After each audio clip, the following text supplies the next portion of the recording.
Hey, what's going on, folks? So Ilhan Omar took a shot at JFK Jr. today and said that this man's campaign consists of xenophobia, we'll explain what that is later, and anti-Semitic conspiracy theories funded by Republicans masqueraded as being anti-establishment. There's actually nothing more establishment than fear-mongering around minority groups. She said this because it came out that a lot of RFK Jr.'s donors are Republicans. I brought on Clint from Liberty Lockdown to laugh at Ilhan Omar calling RFK a xenophobic anti-Semite, essentially, over his donations.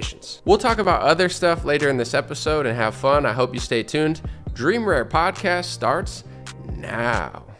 It's the Dream Rare Podcast. Welcome to the show. The way to get the news at the desk or on the road. Let's go. What's going on, everybody? Welcome to today's episode of the Dream Rare Podcast. We have a special guest, Clint from Liberty Lockdown, to join. Thank you for being here. Thanks for having me, Anomaly. I love your audience. Happy to be back. Yeah, they like you. Sometimes they like you more than they like me, it seems like, which is kind of messed up because I'm here every day. But no, I appreciate you. So we'll hop into the story real quick. We have a few things we want to talk about, but the first one is, obviously Ilhan Omar always gets called anti-Semitic. I guess because maybe she's against Palestine. Sometimes she says it's all about the Benjamins, which is true, but we'll pretend like it's not or whatever. And then, just like her opposition to Israel, I think constantly gets called her an anti-Semite. So you would think that she wouldn't just loosely throw that word around at others since it always lands on her. But that's not the case. Ilhan Omar saw a donor chart, and it said that RFK got more donors from GOP than he did from the Democrats. And here's what she said. I want to get your reaction. Ilhan Omar tweeted out about RFK Jr., super nice guy. She said, "This man's campaign," quotes, "consists of xenophobia with an S," which I had to look up. That means you're against Chinese people. I didn't even know. Xenophobia. That's crazy. And anti-Semitic conspiracy theories funded by Republicans masqueraded as being anti-establishment. There's actually nothing more establishment than fear-mongering around minority groups. So what do you think about xenophobia, and RFK's anti-Semitic conspiracy theories? I mean, it's all nonsensical. Like what the guy was talking about was medical studies that showed that it looked as if there was certain ethnicity groups that were less prone to bad outcomes from COVID. I don't know if that's accurate or not, but it's like what he was talking about was in no way anti-Semitic. And as you pointed out, she is constantly accused of being anti-Semitic because she supports Palestine over Israel in their conflict, which I lean that direction personally myself. So it's just hysterical that she would be throwing that term around, especially when it's completely uncalled for, but it's kind of predictable. When it comes to Israel and Palestine, I sit on the wall, not the fence, because there's a wall there. I sit on the wall and I try to play both sides, but the Palestinians are always throwing rocks at me, and the Israelis, there's missiles and rocks coming at me all sides. Exactly. So I'm trying to create peace there, but they're both yelling at me to pick a side, so I'm not even sure. But so I'm not really sure either, but I lean towards Palestine. All right, well, that sounds anti-Semitic. No, I'm just kidding. But I'm gonna read lean that way, yeah. No, you're good. I'm just kidding. The donor list. So the one she was talking about, it said that he got 38.5% of his donors from GOP, 31.3% no history of donations. Democratic donors, almost 20%, both parties 8%, and alternative 2.1%. So although she's acting like it's this massive, I would have thought he got more Republican donations than that. But between the no history and the Democrat and the both parties, it's almost like three quarters of the list. So that's all it took for her to start winging. And then anti-China is pretty insane. I listen to him talk about China, and it's like super thoughtful. You might not like RFK, or people in the audience, I would say, might not like him, but he's not a nasty person at all. He's like, China's cool, but like we got to compete with the government. And she's like, oh, what do you hate everyone there? I mean, I actually like RFK a lot. I'm not at all sold on him being the real deal. I think that there's a good chance that he's a, wolf in sheep's clothing. But at the same time, rhetorically, the way he speaks is extremely appealing to someone like me who is so turned off by the average the modern Democrat Party. He comes across, even though he's painted as being this lunatic, fringe, conspiracy theorist radical, right. He's speaking my language when he talks that shit. So I'm like, I like all of the things that they call him crazy for. So, it doesn't surprise me at all that he's receiving lots of campaign contributions from people like me that want to see the Democrat candidate be someone who's not totally insane and hating of America. So that's probably why he's getting all those funds. Right. I'm having Dr. Shiva on tomorrow. So for those who are excited about that, Dr. Shiva really doesn't like RFK Jr. Mhm. And I'm not 100% sure why, but I'm excited to ask him tomorrow. Another thing is too with that study, like you said, whether it's true or not, like I have no idea. I haven't crunched all the numbers, and to be fair, I don't trust the data, the COVID-19 data in the first place, based on how they're counting cases, the testing, all that stuff.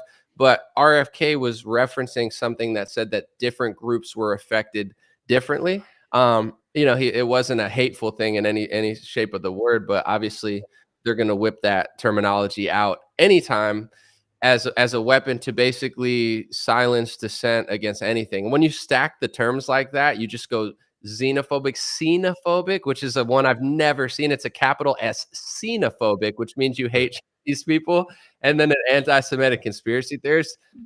I wonder how big of an audience actually buys that. Like now, if you were to say to me like 6 years ago, like anomaly, dude, this one guy was like really racist to me today, I would have believed you and been like, oh, what happened? But like now, if you're like, he's an anti-Semitic, xenophobic Yeah. conspiracy, I'm like, oh, he must have said something that true. We're like, oh, Dude, facts. I'm the same way, man. Those words have lost all meaning. I've been written up by the Southern Poverty Law Center. Like I'm a hardcore libertarian, love everybody. Not there isn't a racist bone in my body, so it's hilarious. Once it happens to you, you really get to the point of like, oh, this label means nothing. So, as far as I'm concerned, the only thing that it signals to me is that study that he was referencing, I really need to look into further. Like it makes me think maybe there's something to this. I don't know. Yeah, one thing that I've discovered, Jared Kushner worked heavily in Trump's administration. Actually, I'm going to make a video on it later this week, hopefully. But Trump actually gave out presidential like awards at like the second to last day of his office, and he gave it out for Operation Warp Speed. He gave one to Fauci, he gave one to General Milley, and he gave one to Jared Kushner. And Crazy. Kushner, one thing that he did that people were super excited about was this Israeli UAE peace deal, like this Middle Eastern Abraham Accords. And it seemed on the paper like, wow, you're getting these two countries to stop fighting. It's a beautiful thing, right? We all want to stop war. But when I look closer into it, it only took less than a year for the Abraham Accords to turn into a vaccine passport. So the exact two countries that from Israel to this Arab nation that they struck a peace deal with, then they tweeted that now there's a bilateral agreement that you could travel from the UAE to Israel or Israel to the UAE as long as you had a vaccine.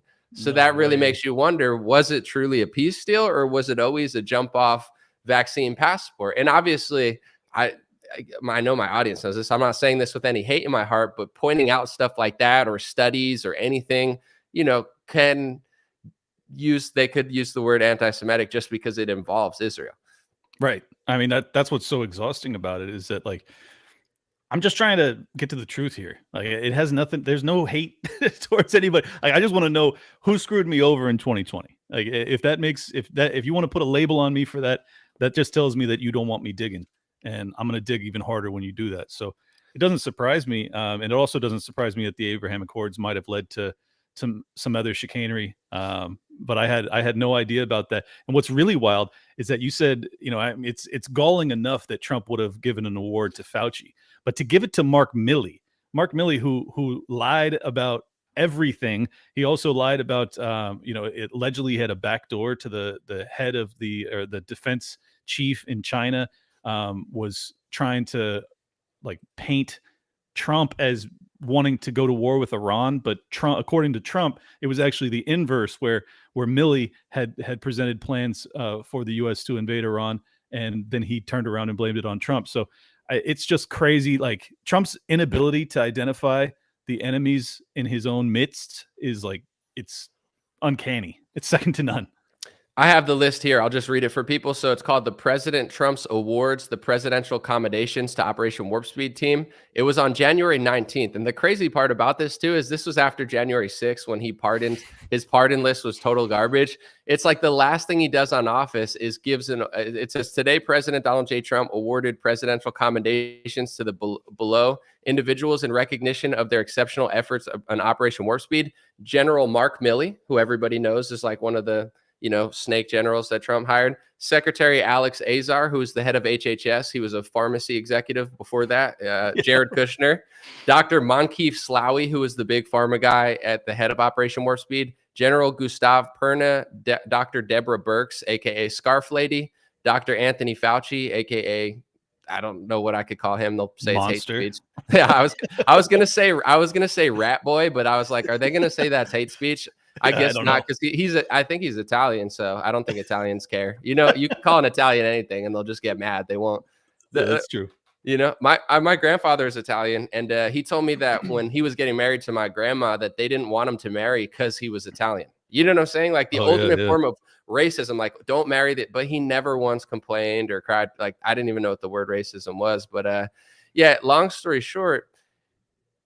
Yeah, he gave an award to General Milley, which is kind of weird because I guess that's the military was involved with Operation Warp Speed, which is frightening also. It's like big pharma and the military will provide you with quick vaccines. It's like, that sounds terrible. But yeah, it is. DARPA was involved in the early days. There was a bunch of funding contracts that were ran through NIH and actually turned down by DARPA, which is crazy. And then Fauci circumvents DARPA by going through EcoHealth Alliance. And it's just unbelievable, all the fuckery that happened that year. But what's wild to me is that after January 6th, Trump's like, all right, we got Edward Snowden, we got Julian Assange, we got Ross Ulbricht, F all y'all. I'm gonna give awards to these scumbags that ruined my presidency. Like, what are you doing, man? Crazy. People like it. People put up with this. So I feel like it'll keep going. Before we move on to the next story, I want to say this because the next story is kind of intertwined. Ilhan Omar, she's a lot of things. I mean, I think she's like dumb. I got to watch calling people dumb because I don't know. I thought it was like a funny diss, also a true description. But I said I thought Joy Reid was dumb, and like so many people got mad at me. Like R.A. the Rugged Man was like, dude, you took the thing out of context. I'm like, dude, I think she's dumb. My bad.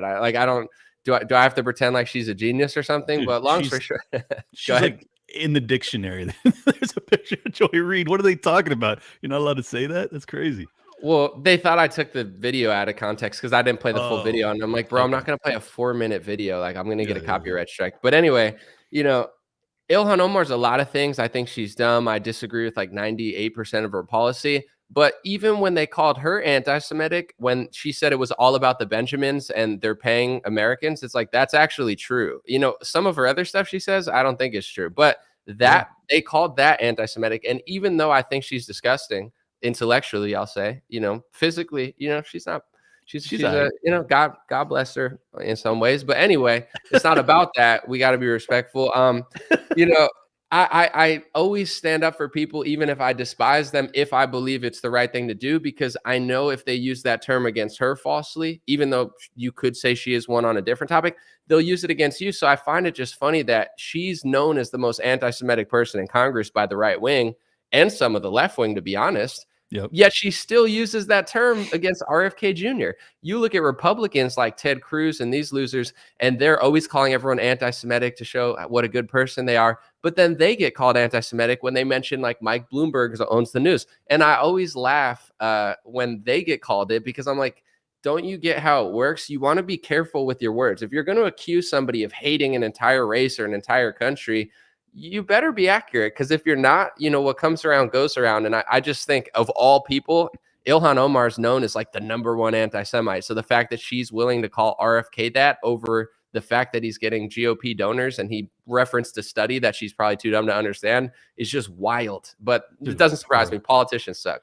Yeah, well, I mean, respect to you for because I actually remember that. I saw you defending her publicly about all about the Benjamins line that she used, and it's like, she's right, and there's nothing anti-Semitic about what she said. So I'm also the type of person that would defend someone in that circumstance. But I will say this: given what she's done now, besmirching his good name, this dude is clearly not anti-Semitic.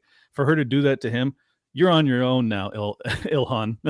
Right. I'm not gonna cover for you when you get called it unnecessarily, Hey, because that's how it works. pun intended. He's not going to cover for you. You know what I'm saying? That's a hijab joke for all my Muslims out there. Shout out. I got jokes today. But someone in the chat called us a gringo. That sounds very anti-white. You should go to a white museum that has Jesus, John Stockton. I'm trying to think of other white people that are, well, I guess Jesus was technically Jewish, but you get what I'm saying. Repent for your hate speech. Anyway, second story I want to talk about real quick. It kind of intertwines because I guess today was just a day where the GOP was just like going wild over Israel. I want to read you a tweet because Steve Scalise, who is like the GOP whip or whatever his title is, he came out and basically says that Congress or the House is going to pass some sort of resolution to say that Israel's not a racist state. And I just think it's funny that like Congress is like, Israel's not racist. We just got to remind you. And it's like, okay, I'll read it real quick and then I want to get your reaction. So here it is. I put it on the screen. Steve Scalise tweeted today, breaking. Tomorrow, the House will vote on Rep. Pfluger's, however you say his name, resolution that definitively states Israel is not a racist state and the U.S. will always support Israel. It should be an easy vote. Will the Dems stand with our ally or capitulate to the anti-Semitic radicals in their party? I mean, not only does he say like, hey, we need to pass a resolution that Israel's not a racist state, but he's saying like always will support Israel. Listen, I love my Australian brothers and sisters. I love Canada. I like everybody. I think there's good people everywhere. I don't know that the Congress should ever pass a bill to be like, we're always going to support a foreign country forever. And it's like, what?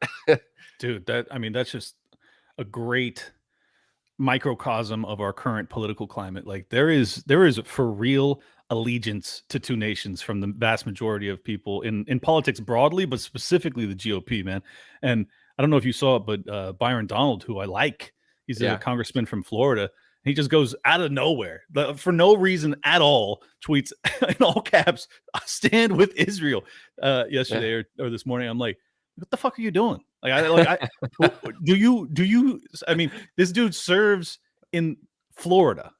Yeah. What do you have to say about a nation 6,000 miles away that you would just out of the blue say that? And then to say, oh, they could never be racist and we will always stand with them. All right, well, what if they invade every nation around them? What if they just all of a sudden become militaristic? Do we still stand with them? Well, according to your declaration, yes, we do. What if they start to put other races in camps? Oh, well, actually, no one else is allowed to live there practically. They're basically an ethno state, and you're going to say an ethno state is not racist? Get the out of here, man. Crazy. Well, here's the thing too, is like, yeah, I hear you. I mean, I would say with Byron Donald, he's a bright young guy, but he knows who butters his bread. He knows how to get us to seat at the Mar-a-Lago. He wants to keep all about the Benjamins, baby. It's just funny because it's like, like the funniest part about it to me is like, I have friends that love Israel. I have friends that are critical of their foreign policy. What people think of that country doesn't make or break my relationship with them. But like, just to be like, they're not racist. They're not racist. And you're like, okay, that's fine. No, but we're going to sign a resolution that they're not racist. And you're like, okay. But we're also going to support them forever, no matter what. And it's like, that's a little weird, dude. Like I won't even support my own political party. Like, imagine if I signed a bill that said, I'm always going to support the Republican Party. Like, absolutely not. They need to earn my vote.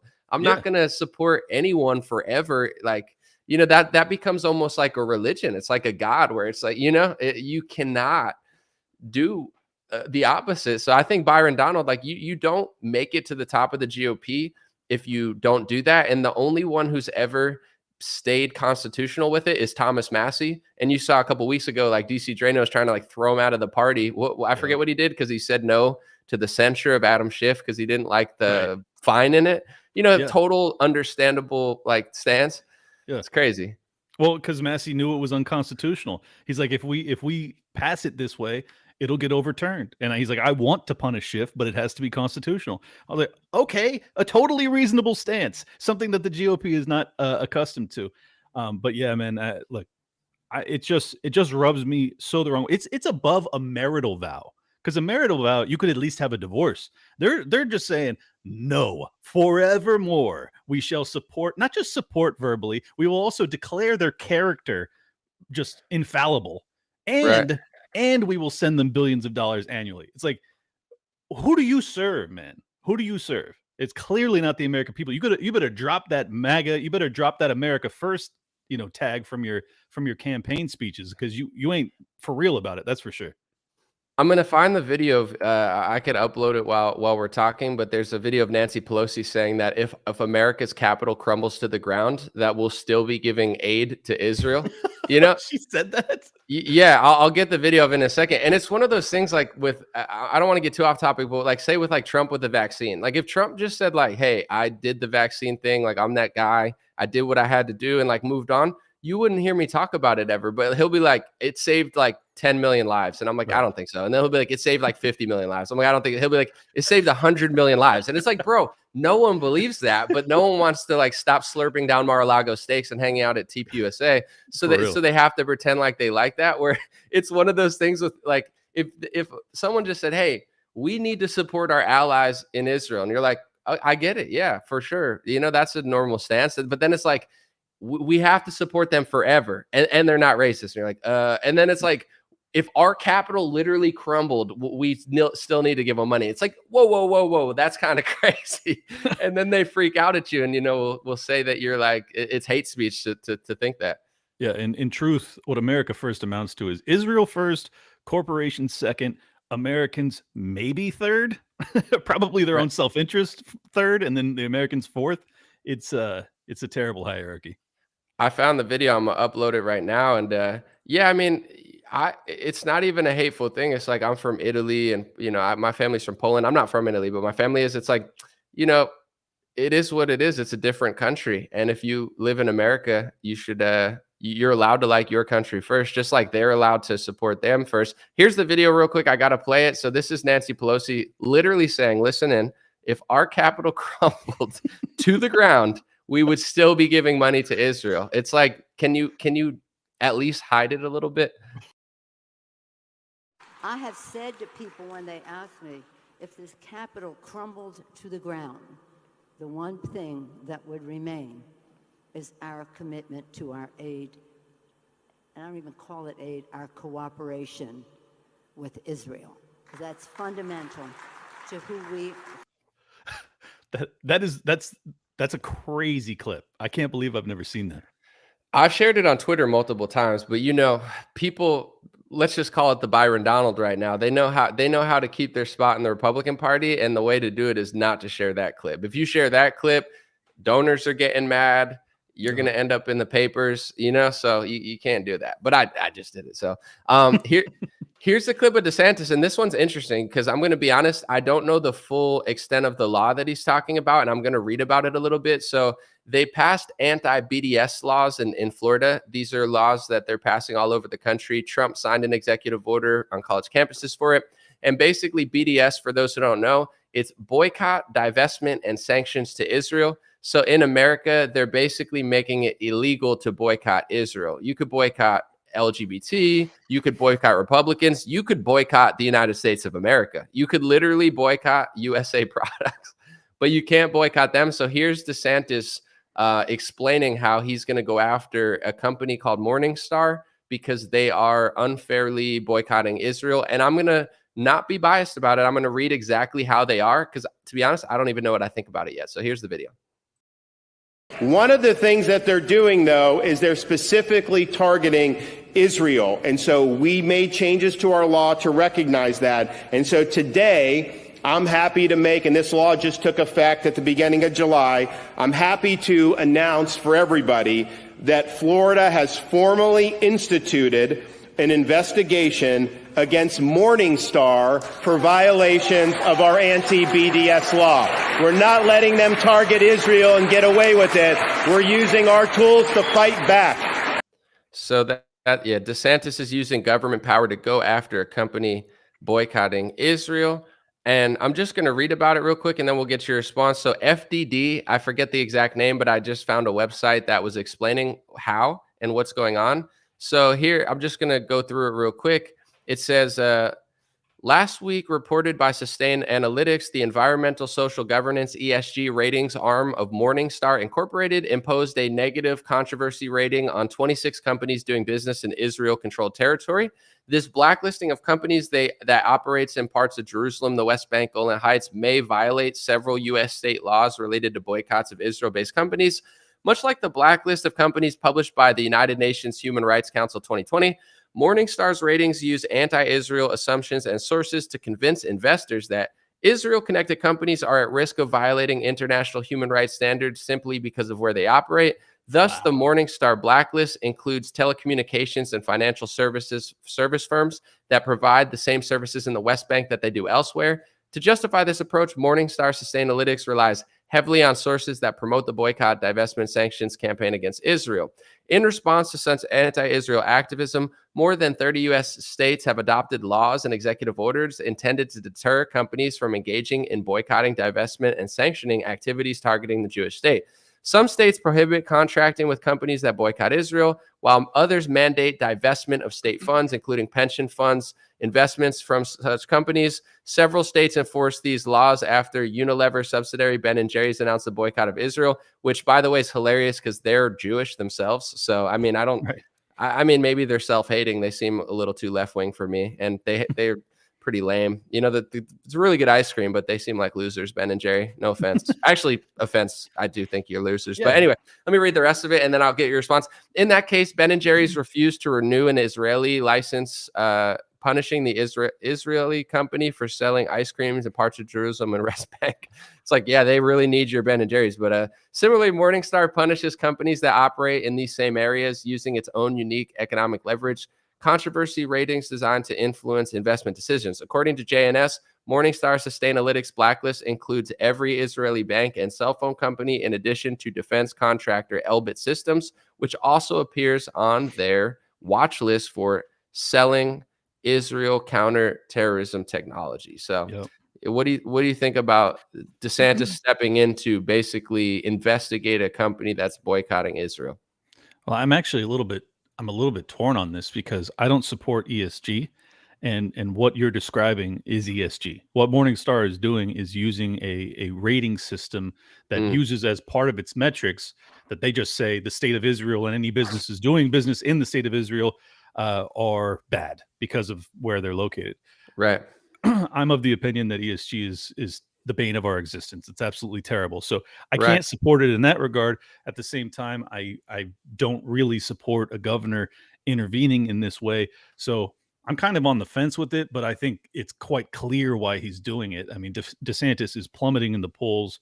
He needs his donors to support him, and clearly that's where some of his funding is coming from. It is interesting, like the dynamic of, just to get a little racial now, but jokes aside, like, I would say factually, I'm trying to think, statistically is what I was looking for. Most Jews in America vote Democrat. Not all of them, but I think it's like over 70%. Yeah. Ben and Jerry are Jewish and they're boycotting Israel, which is just like, I guess, a choice there. But it's like, it's just kind of wild that they're under so much smoke, even they're like, oh, you hate Jewish people. And they're like, no, we're Jewish. We just love Bernie Sanders. And you're like, okay. And then you have a lot of these, like, the people that are voting for this party, it seems like they're the ones that boycott Israel more. I mean, I don't want to say no right wingers will, but it does seem like more like you said, like the line between the BDS and the ESG, it seems like they're doing it because of a human rights violation. And it's just fascinating. I don't really know. Yeah. See, I don't really support. I don't support sanctions either. I think that sanctions are an act of war. It usually punishes the poorest amongst us. It leads towards hot conflict and war. It also, greatly damages the quality of life of the poor people that live in those countries, and it's not really their fault 99% of the time. So, I don't support any of that. So it's a weird conflict of different topics that I can't really come down with a firm position, other than it's clear that it's political pandering. So I can't respect that.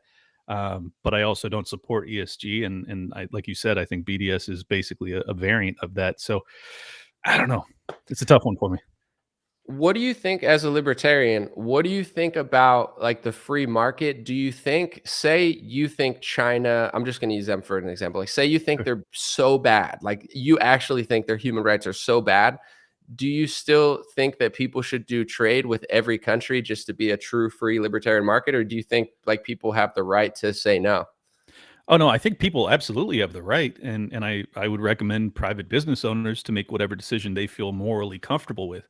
The issue is when it becomes a federal mandate or dictate, where you say, okay, China's treatment of the Uyghurs, for instance, that's so egregious that we've decided we're going to sanction and prevent all U.S. businesses from doing any trade with the CCP or China more broadly.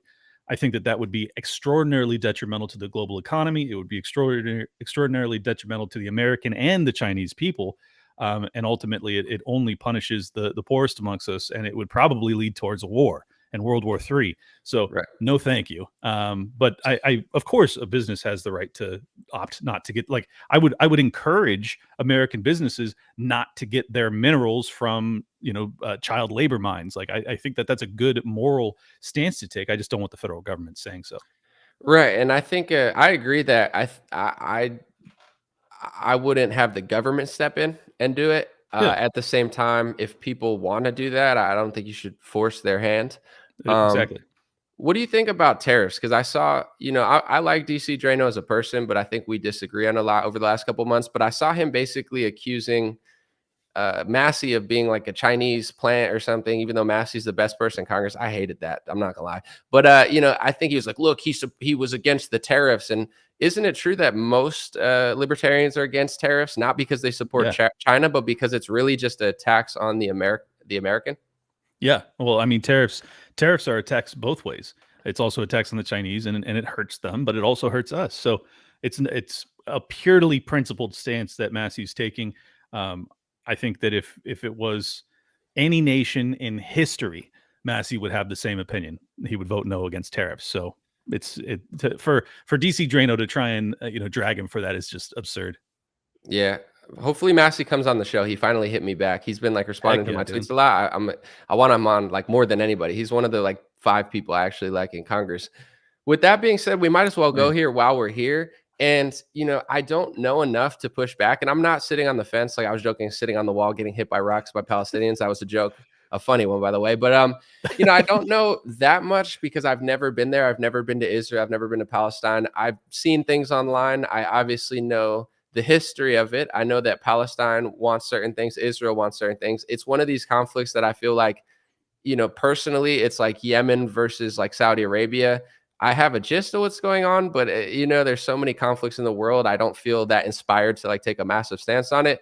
With Israel and Palestine, this is my understanding, and I want to know what you think because you seem to have a bigger opinion that Israel feels like Palestine's trying to kill them, or that's what they're saying. And a lot of people who support Israel say, well, Israel has the right to exist. And people often say anti-Zionism is anti-Semitism because that's the Jewish state. If you hate the Jewish state, then you hate all Jewish people, which I don't believe is true because there's Jewish people in America like Ben and Jerry, and there's probably hundreds of thousands of them who agree with them, who don't feel a connection to Israel and they don't like what they're doing to the Palestinians, or that's how they perceive it. So I don't agree with like the Pompeos of the world who say if you disagree with them, you must hate all of them. Like that's crazy. But then at the same time, I would say the other side of it seems like they think that Israel isn't trying to just exist, that they're actually expanding and just like stealing more and more land from Palestinians. But then you have people on Israel that say there is no Palestine. So there's this like, there's some people who say, no, we're just maintaining what we have. We gave them that. And then there's other people who say, we don't even believe in that. And then the Palestine says, we don't even believe Israel's a thing. So what do you think's going on with all that? Because I've seen all the angles and I'm not really sure. Well, I mean, that's why I don't take a firm opinion. But let me preface by saying I have not dug as deep on this as like I did on the Russia-Ukraine war, which I debated Destiny on. Like this is my opinion based off of rudimentary understanding. But my understanding is that there's a massive debate over who owns the West Bank, which is a relatively small parcel of land that kind of divides the two. And unfortunately, the Israelis have been taking and forcing out of some of their homes for years and years and years via force. they just force out the Palestinians from their homes and they move Israeli families into them. And it's extraordinarily antagonistic and hostile and, in my opinion, illegal. So that is the reason I lean towards Palestine. I think that if it's kind of like possession is 9/10 of the law. Well, if there's Palestinians that are living in houses in this disputed territory, well, then that's theirs. That's how I view it. And I think that it's just as illegal to take that as it is for the Russians to take Ukrainian land, even though that's a very complicated issue in its own regard because the Ukrainian government was bombing the Donbass region. Basically, what I'm saying is these are very complicated topics. I think it's none of our fucking business, and I would like us to stop funding either side of this. But in this case, we almost entirely fund the Israeli side. I guess the counter people would say, that's not happening. We're not taking anything. There's terrorists attacking us, and we're doing that. Right. Do you think that they're not telling the truth and that they're actually just taking stuff? Well, they're definitely not telling the truth, but that's not to say that there isn't guilt on both sides. That's not to say that there aren't hostilities and murders and viciousness on both sides. I think that there are Palestinians that absolutely, as you said, believe that Israel shouldn't exist. And on the inverse, there's many Israelis who feel the same way about Palestine. And I think that's wrong. I'm personally in favor of a quote unquote 2-state solution, but I am by no means am I enough of an expert on the topic to say like, this is how you make that come about. I just think that ultimately peace will only be found when external support is withdrawn and the Israelis and the Palestinians are forced to actually meet at the table and have a serious conversation about how this is going to be remedied. As long as the Americans are involved, like usually the American empire and the military industrial complex, all of their incentives are to keep the conflict going because they get to give them the dome. They get to give them the missiles. It's like, I just want us to get out of it. I want my tax money to stop funding this shit. Yeah. To wrap it up, at least from an American perspective, I've never once said anything like horrible or negative, although I've got called an anti-Semite probably like 1,000 times. I would say this from an American's perspective. I support Israel's right to love their country, to want their politicians to serve their country. And I think Israelis who are Israeli citizens should want their country to care more about their country than our country. So when I noticed that in America, like in Israel, there's actually, I believe it's still intact. I saw an article from a few years ago. I don't think anything changed. But if you are an Israeli American and you join the Knesset, which is their Congress, you have to give up your American passport. If you're a Russian Israeli, you have to give up your Russian passport. In order to serve in their government, you can't have 2 passports. They want you to be loyal to Israel because it makes total sense. I get that law and I support it in Israel.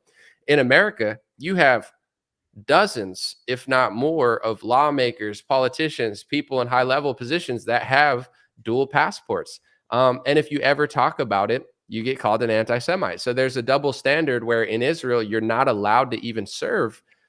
In America, you're not even allowed to talk about it. The biggest, I would say, recipient of foreign aid over the last 50, 60 years has been Israel. They're the original Ukraine with that aid. Nancy Pelosi literally said, if our capital crumbled to the ground, we'd still be giving them money. Steve Scalise wants to pass a resolution to say that we'll support them forever. Ron DeSantis and Donald Trump both passed these anti-Semitism laws, not just the BDS laws, but there's a list of like 30 things you can't say. You're not allowed to talk about media control. You're not allowed to talk about blood libel or say you're not allowed to compare Israel's policy to Nazis, which is wild because I follow Mark Loebner. I love that guy.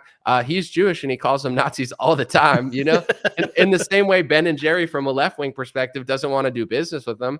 That's not my opinion. I think Ben and Jerry has garbage politics, especially when it comes to our country. But you just see all these things and you're like, wow, the biggest donors on the right, you notice that they donate to Trump and DeSantis, and then they pass these laws. And then when you talk about it, people freak out at you. So I think I can speak for myself. And I think you're similar, at least on this topic is, for me, it's mostly an American thing where I don't hate the country. I don't hate the people there. I don't have hate in my heart for anybody. But it's so clear that the Republican Party, especially, but even a lot of the Democrats are so subservient where it just feels like it feels very unloyal. And it feels very crazy that DeSantis and Trump would pass these bills that have like 50 definitions of what anti-Semitism is.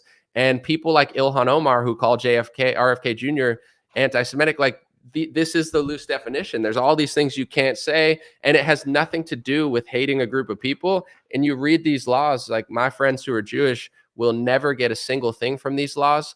They will, it only helps like the Mark Zuckerbergs of the world and the George Soroses of the world, these people that have like a lot of ownership, that when you start to criticize them or talk about them, then people start calling you anti-Semitic. But here's the thing, once it's passed into law, it becomes bigger than someone calling you a racist falsely. It becomes, you know, flirting on the lines of America turning into one of these European countries where free speech doesn't exist anymore. Bingo. And that's the most important part, is exactly where you ended that. These are First Amendment violations, man. Hate speech isn't a thing. I'm allowed to say hateful things.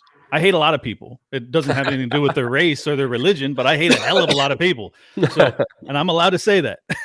So, I despise the fact that our politicians or our political class is owned by another nation. I wish that we didn't even have a political class. That's how much I don't like our government. But if we're going to have one, I certainly don't want them to have dual loyalty to another nation, and particularly one that has had a basically a warmongering stance towards its neighbor for a very long time.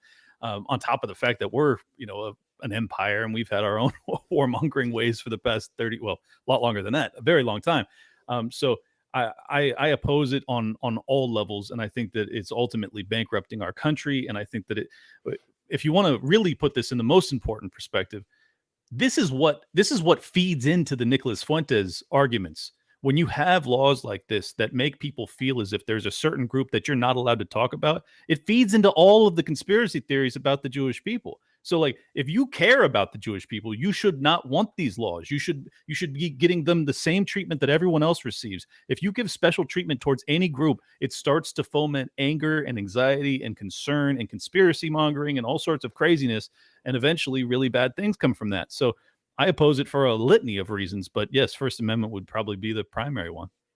I had somebody, when I responded to the Ron DeSantis thing today, he was like, I'm Jewish and I agree with you. And I was like, dude, I don't live in the world of just social media or the media. I know there's a lot of people in Israel that agree with me out here, whatever, sure. left wing, right wing. So I know that it's not like a monolith, and I know that there's people who agree. But yeah, I think you're right that in the sense of, when all these things are really kind of true, or a lot of them are true, and then people start to get annoyed, and it's like kind of like the right wing is like rising and the left's like, why is the right rising? And it's like, well, you guys went so insane that like anyone with like common sense would move to the right now. So it's you say you hate these people, but you're actually fueling it.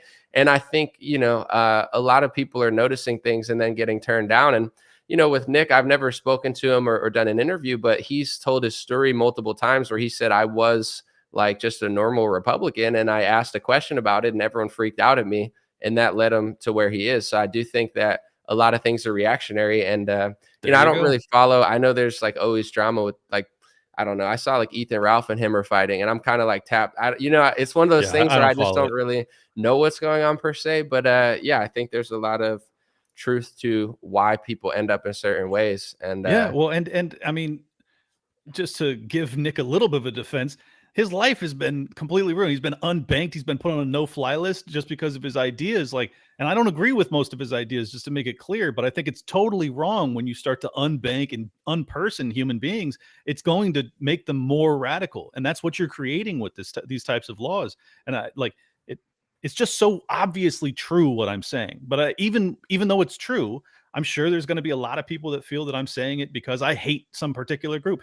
Could not be further from the truth. I'm saying it explicitly. I'm just saying, if you want to have a cohesive society that deals with multiculturalism and all these other things, you cannot have special laws for certain people. It will foment anger and hatred and all these things that you're allegedly trying to fight.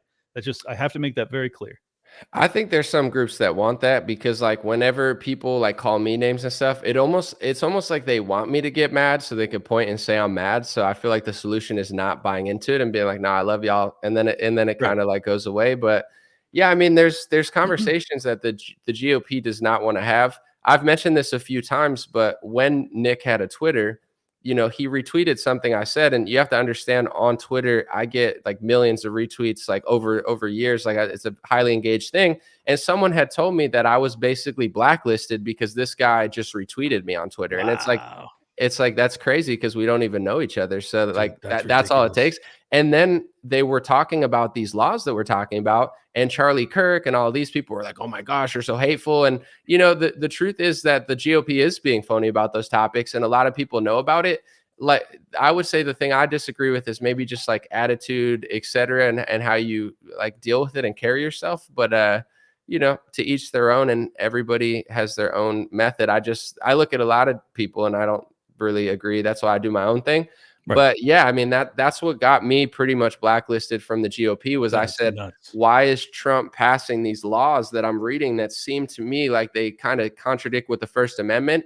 And then everybody came out of the woodworks like, dude, they're calling you far, far right, and they're doing this. And that's why the Byron Donalds of the world, that's why he tweets in all caps and does that stuff. And that's why Steve Scalise does it, because it's very clear in the GOP, you're better off criticizing something in America than you are that. Once you go there, your life is going to be hard. And the only one who's really been able to pull it off successfully has been Thomas Massey. Like, he's like off the grid, he's the only one who's gotten away with it. And that's largely because he's got a lot of libertarian support, because we understand his perspective. We know it doesn't come from a hateful place, because I know mine doesn't come from a hateful place. So it's like, it's very easy.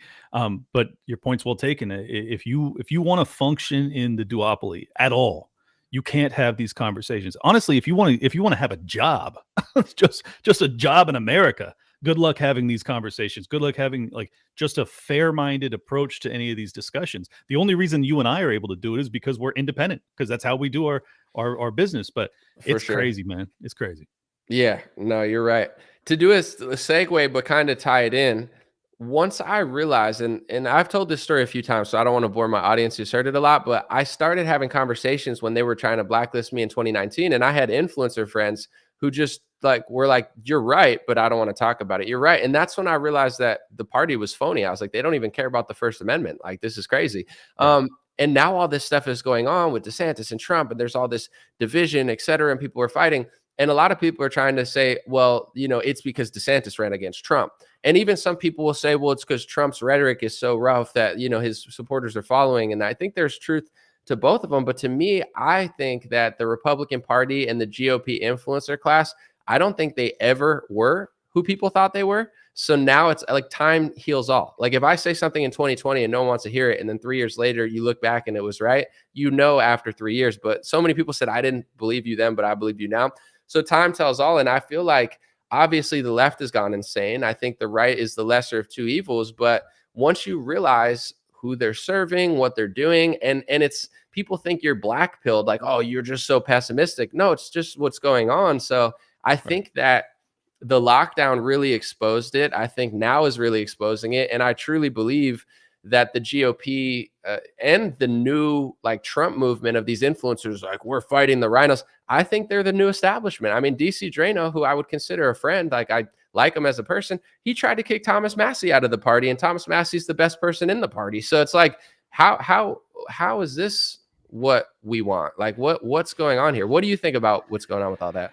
Well, I think you're right, dude. It's like there's clearly, for instance, DC Drano is operating as a pure Trump surrogate, like pure. He's dragging Vivek Ramaswamy today too, because he's now approaching being the second leading polling person in the GOP primary. And the reason he goes after Massey is because Massey ran afoul of Trump, because Massey forced a vote on the biggest spending bill in all of human history. And Massey's like, we're not doing this without a vote. Are you guys out of your fucking minds? And that was what Trump tried to kick him out of the party for. So right. It's crystal clear that once people become political pundits and they start to make their living from it, and it's the only way they make their living, they sell out. They just do. I'm sorry, DC Drano, you're probably a great guy. It's just the truth. People sell out. They put their principles to the side. And that's, I'm not even casting aspersions. I just wish that their audience would be more privy to it. I'm sure he says some really good things too, and he's probably like I said, he's probably a good guy. But look, once you start going after Thomas Massey, you've lost the plot. You're out of your damn mind. That's the truth. Yeah, I agree. And I want to get into the Vivek thing in a second. But the funny thing is, for me, I liked what he said about Vivek. Like, he brought up an old tweet about him saying that, I don't understand people who don't wear masks. But the funniest part is, he did a 3-part he did a 3-part tweet, and it was like, look at what Vivek did then. But then it was like, this is why Trump's the real deal. And it's like, bro, Trump is arguably like the same or worse than Vivek on these topics. Exactly. And the funniest part is I don't even trust Vivek. We'll talk about it in a second. But you said that he at least has the ability to say he was wrong, which is, I think, honorable, even if I don't trust him or believe him.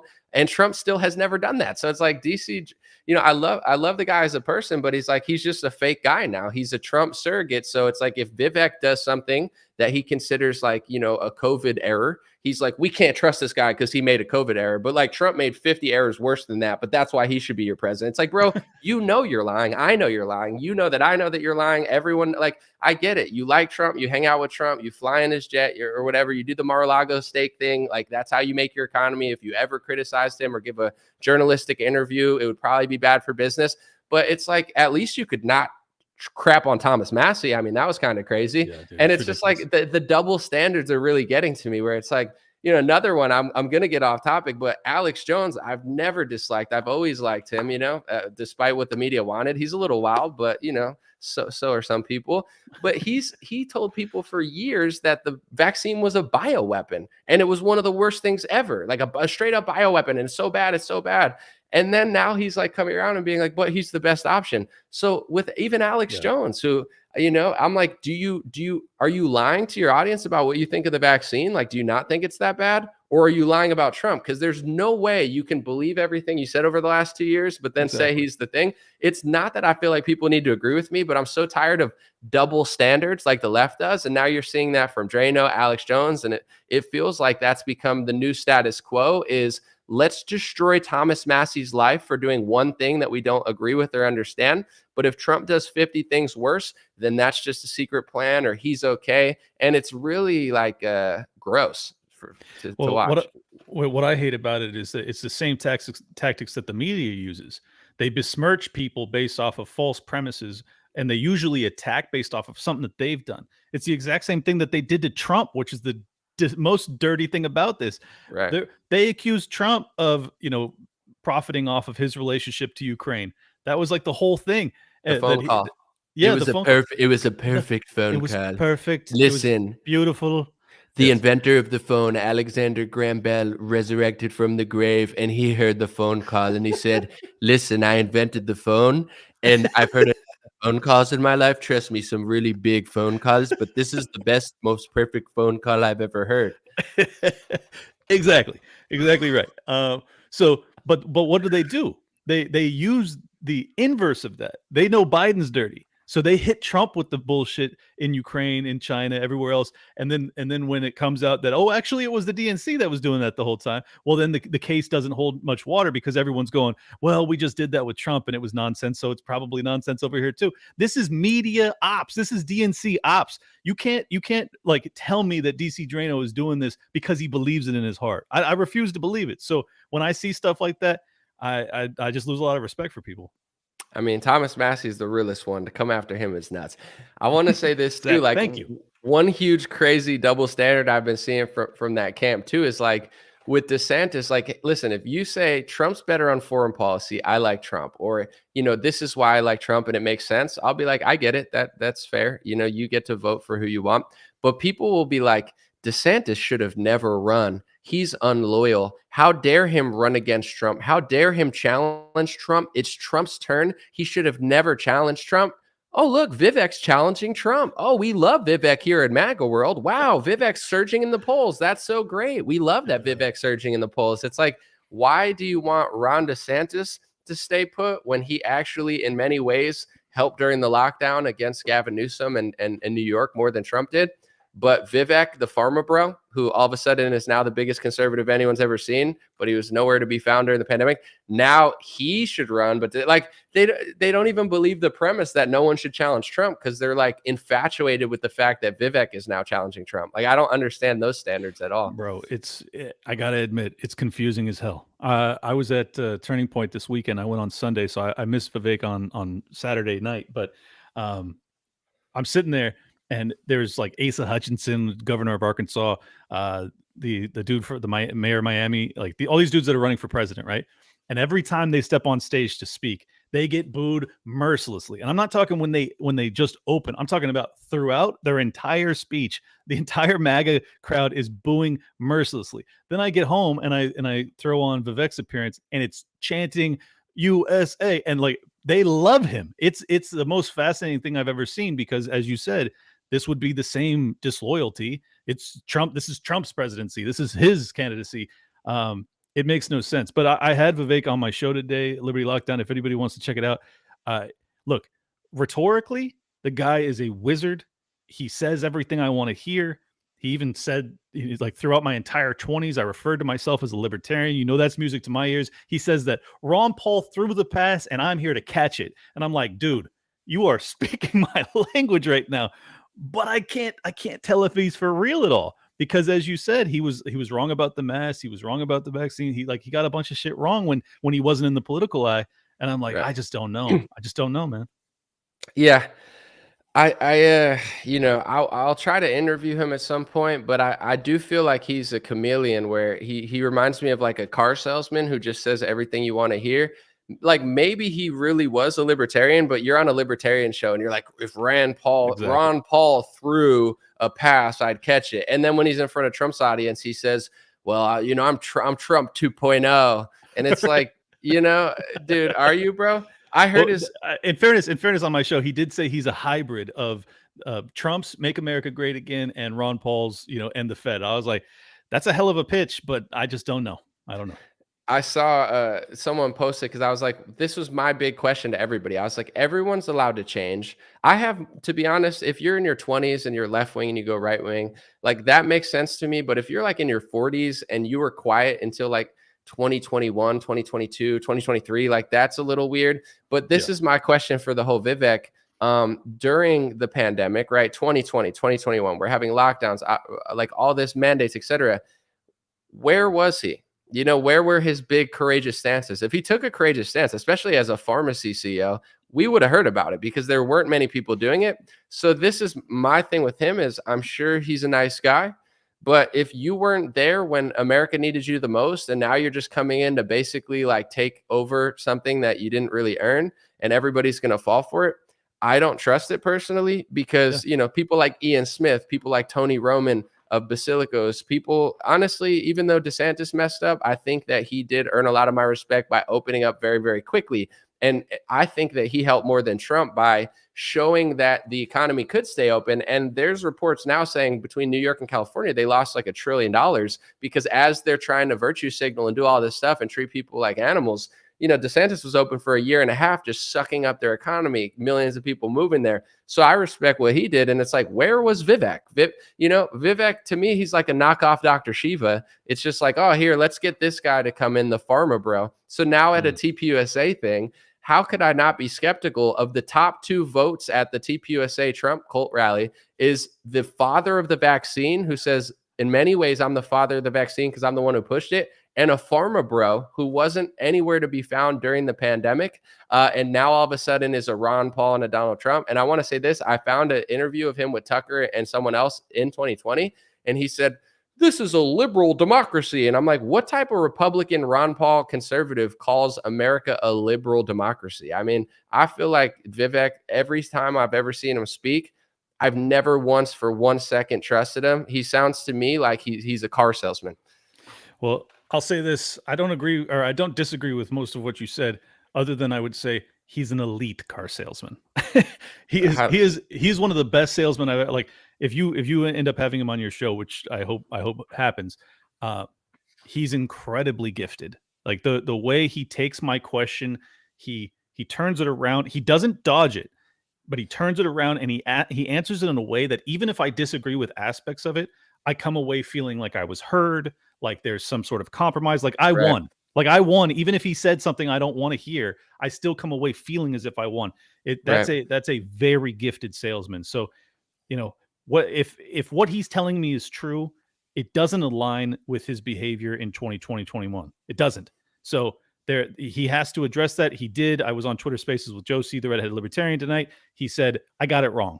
He's like, I got it wrong about the mask. I got it wrong about, like, that's the only reason I'm giving him some grace, is because Trump doesn't do that. Trump just says, It's Right. perfect. I saved 1 trillion lives. I'm the greatest thing that's ever happened. Vivek is at least honest enough to say, I got that wrong. I got that Right. wrong, and here's why. So we'll see. Time will tell. Yeah, it's definitely interesting, and I know a lot of people that follow me. Not everybody. I'm sure there's people who agree with me.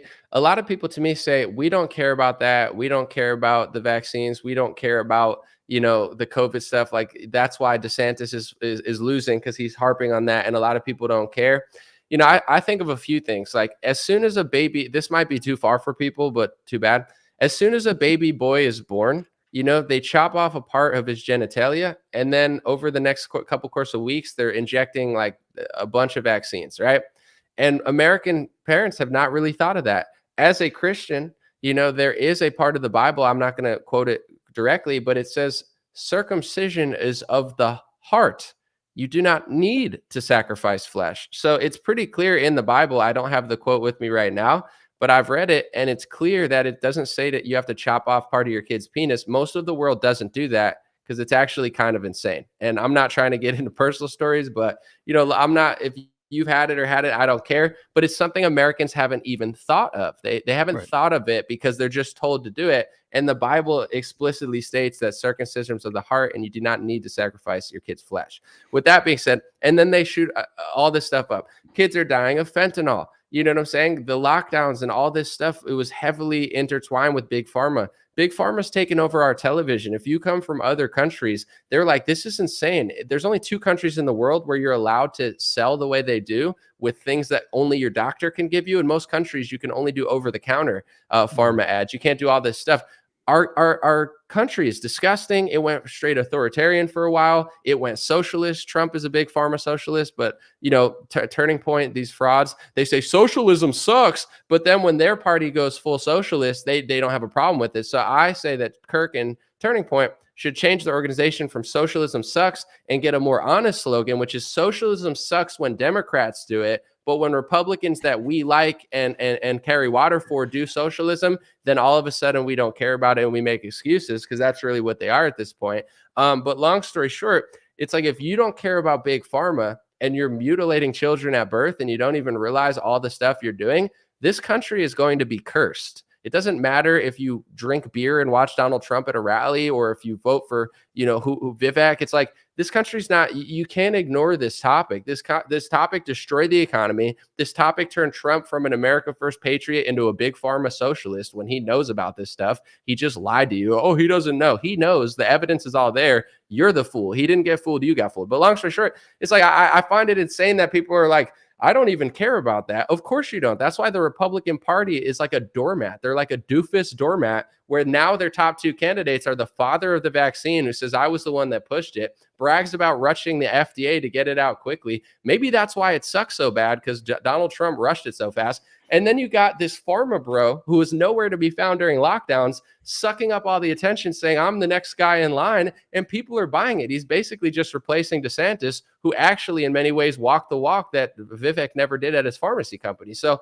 all I'm saying is this, the people that say, I don't care, like what type of country or party do you think you're going to get by not caring about one of the craziest moments in modern history and an industry that has swallowed up our entire country and is killing the youth at a faster rate than anything ever has? You don't care about that? Then this party's a clown show. I might have to join the Libertarian Party if these people keep clowning around. Well, you have a home with us, brother. I can't disagree with anything you said. I think that it's tragic that people are unwilling to hold their political leadership to higher standards. It's the whole reason. I mean, you were referencing a bunch of people like, where were you in 2020? I started my show May 1st, 2020. Like, where I was at. I was so infuriated by what was happening that I was like, I'm going to scream into a microphone. And I was anonymous on the internet at the time. No one knew who I was. And I was just like, I'm going to scream into a microphone. And now I'm doing millions of downloads. It's like, that's what the world wanted. They wanted passion. They wanted people with principles. That's what they want in our political class too. Many people do. There's so many people, dude. Like about a half of the population just doesn't even vote because they've just given up. They just assume that all politicians are full of shit and they'll never do anything that they promise. True. All I'm looking for are people that actually have principles that are above their own self-interest. Will you do what you say because you believe it in your soul, in your heart? Do you care about the future of this country? If you have kids, do you want them to grow up in this hellscape that we existed in over the past 3 years? Or do you want to go back and get the America that you and I grew up in? Because even though it wasn't perfect, my God, was it better than this?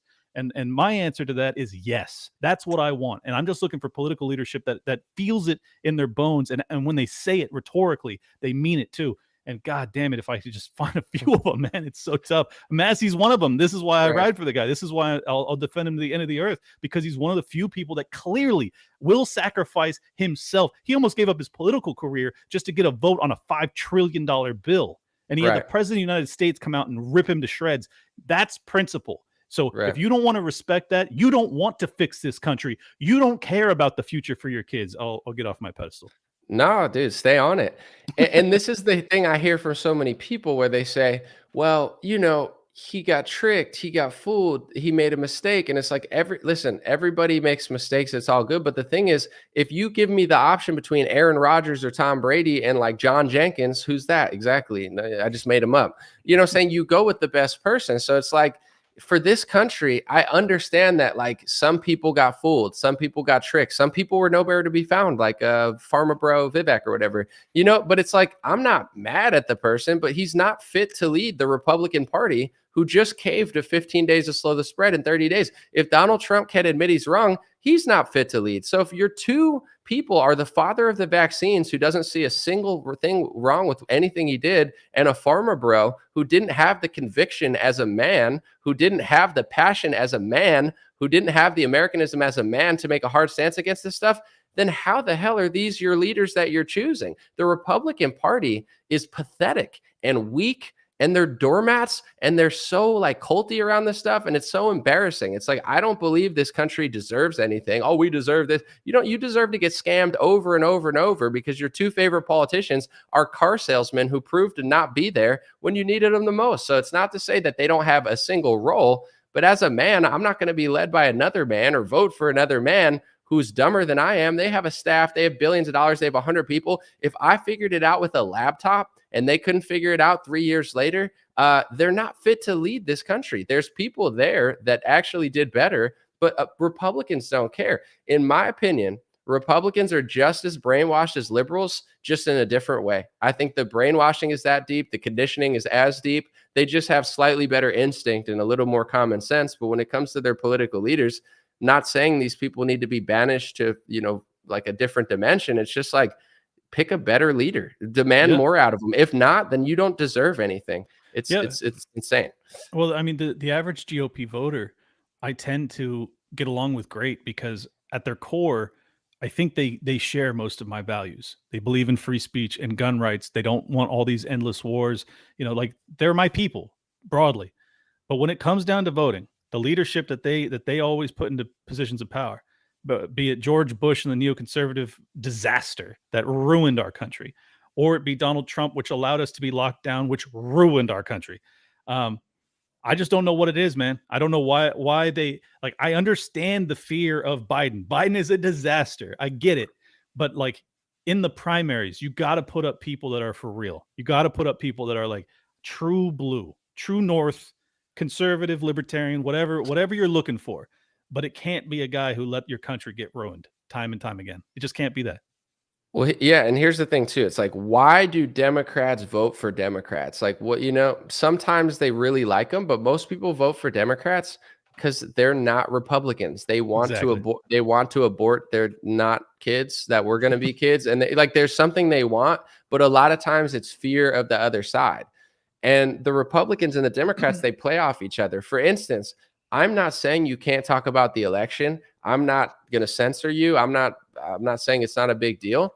But the thing is, March to November was an even bigger tragedy, because even though you won the 2016 election, there still was 15 days to slow the spread. There still was a lockdown. The economy was imploded before Biden got here. And then Trump went from a skeptic who thought that vaccines cause diseases into a full-blown vaccine salesman that was hawking it harder than Bill Gates. Like, that's the big scandal. But the thing is, Trump is a marketing genius. So he flips this narrative and says, only care about November. And now like Republicans are like robots where they're like, they only have like 3 phrases. So all it takes is a Vivek. I mean, any intellectual person can just study right-wing Twitter for 2 weeks and come out and be like, there's only 2 genders and the election was, Right. oh, and then like, that's all it takes to get these people on your side. They don't care about anything else. I'm not trying to be rude, but it's one of these things where, you know, that's how it all happens. Like Ted Cruz is a complete buffoon, but he's not Beto O'Rourke. You know what I'm saying? But what about Biden? But what about Trump? So the left and the right, they play off of each other. The Trump versus DeSantis, they play off of each other. You know what I'm saying? Vivek comes up and he sucks up the thing. And then people say, well, what do you want, Biden? And it's like, dude, Trump is just a master manipulator where even though he was in on a lot of the corruption in 2020, he found a way to be like, well, how do I get people to not hold me accountable? There's multiple ways. Let's just talk about the election and make them talk about that for 4 years. Let's look at the Alvin Bragg arrest. Now I'm a victim again, which is the whole reason he's surging in the polls. It's not any of his own doing. The Democrats elevated him, probably with the Pied Piper status. And then you go, you know, to this next thing. And now it's like, how do we stop Ron DeSantis? Well, you know, Trump is using Sal Alinsky tactics. He's accusing DeSantis of what he does. He says, well, he's too close to the Bush people, which is true. And yes, donors do control politicians, but Trump also did the same stuff. He hired over 30 Bush people. You could look up articles, multiple, like, you know, it's like everything he says, he'll be like, well, you know, he says that DeSantis was terrible in the lockdowns. You're going to say that? Unbelievable. Dude, he's very, I don't know if Machiavellian's the right word, but Trump is now basically just copy and pasting CNN propaganda and just doing what CNN was doing in 2020, which is Ron DeSantis killed a lot of people. Ron DeSantis killed more people than Cuomo. You know, he was so bad during COVID. He's literally copy and pasting Democrats. Trump's like a liberal. He moves to Florida. He runs away from the Democrats, and then he makes a video and says Charlie Crist did fine. So it's like he's a typical liberal, runs to a red state, runs to a red area, and then says that a Democrat would be just as good as a Republican. You know, it's like, but people don't realize because he's such a good manipulator where it's like Trump can parrot CNN and just take their propaganda.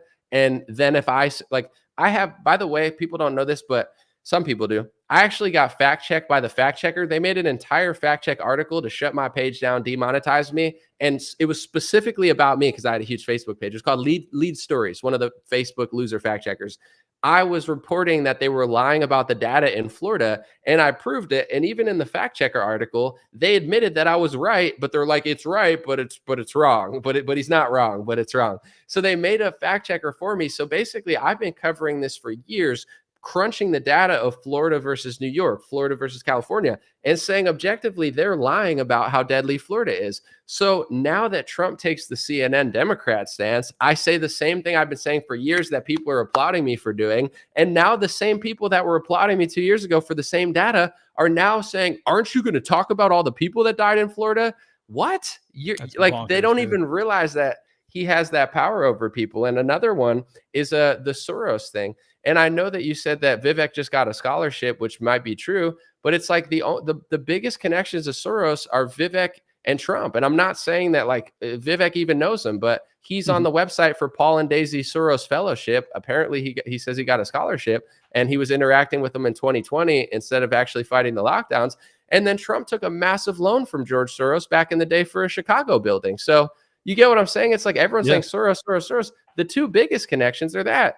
DeSantis doesn't even have that big of connections. It's just Soros said that he thinks that Trump's going to lose the election, just like Gavin Newsom said he thinks Trump's going to win the election and DeSantis is going to lose. That's not an endorsement. If I say I think Gavin Newsom's going to beat Biden, I'm not endorsing Gavin Newsom. It's just my opinion of who's going to win. But the Trump people are acting like Soros endorsed DeSantis, which never happened, when the two people that has a bigger connection to anything Soros are their two favorite candidates. I openly say now the Republican Party is controlled opposition. I mean, they don't, and the main reason that they're controlled is not because they like these people or going to vote for these people, but they don't think anymore. All of these Republicans are just parroting the same 4 phrases, the same 4 talking points. They're being unchallenged. You know, one thing real quick, and then I'm gonna pass it over to you. Feel free to go full, I would say off with it. But yeah, I was trying to think of the filibuster. I couldn't think of the word, but I want to debate Tim Pool because I think he's a moron and I would make him look like a child. But in general,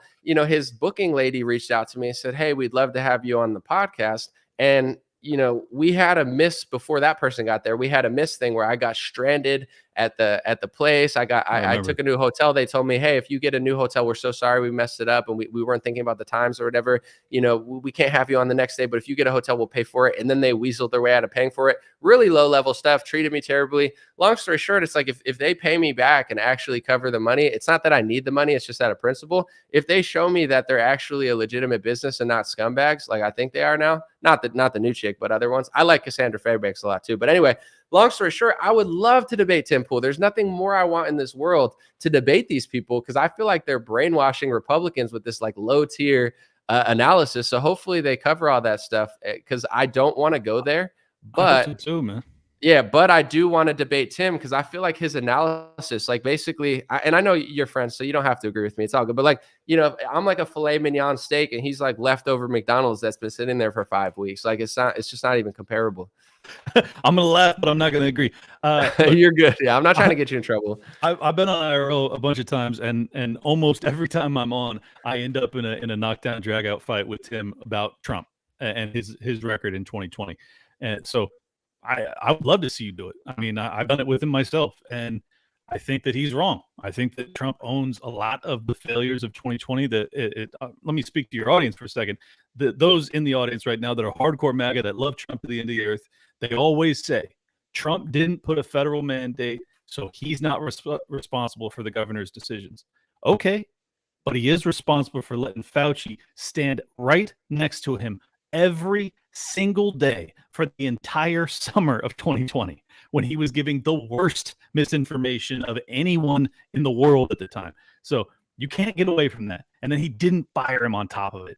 And now, 3+ years later, he still thinks everything he did was perfect. I'm sorry. That's just nonsense. There's no way you can actually look yourself in the mirror and say that was a reasonable stance to take then, and particularly, it is the most insane, irrational perspective to hold to this very day. It's lunacy for you to write that off and to excuse it, and I will not abide it. I will not allow you to just lie to yourself and say that that's okay.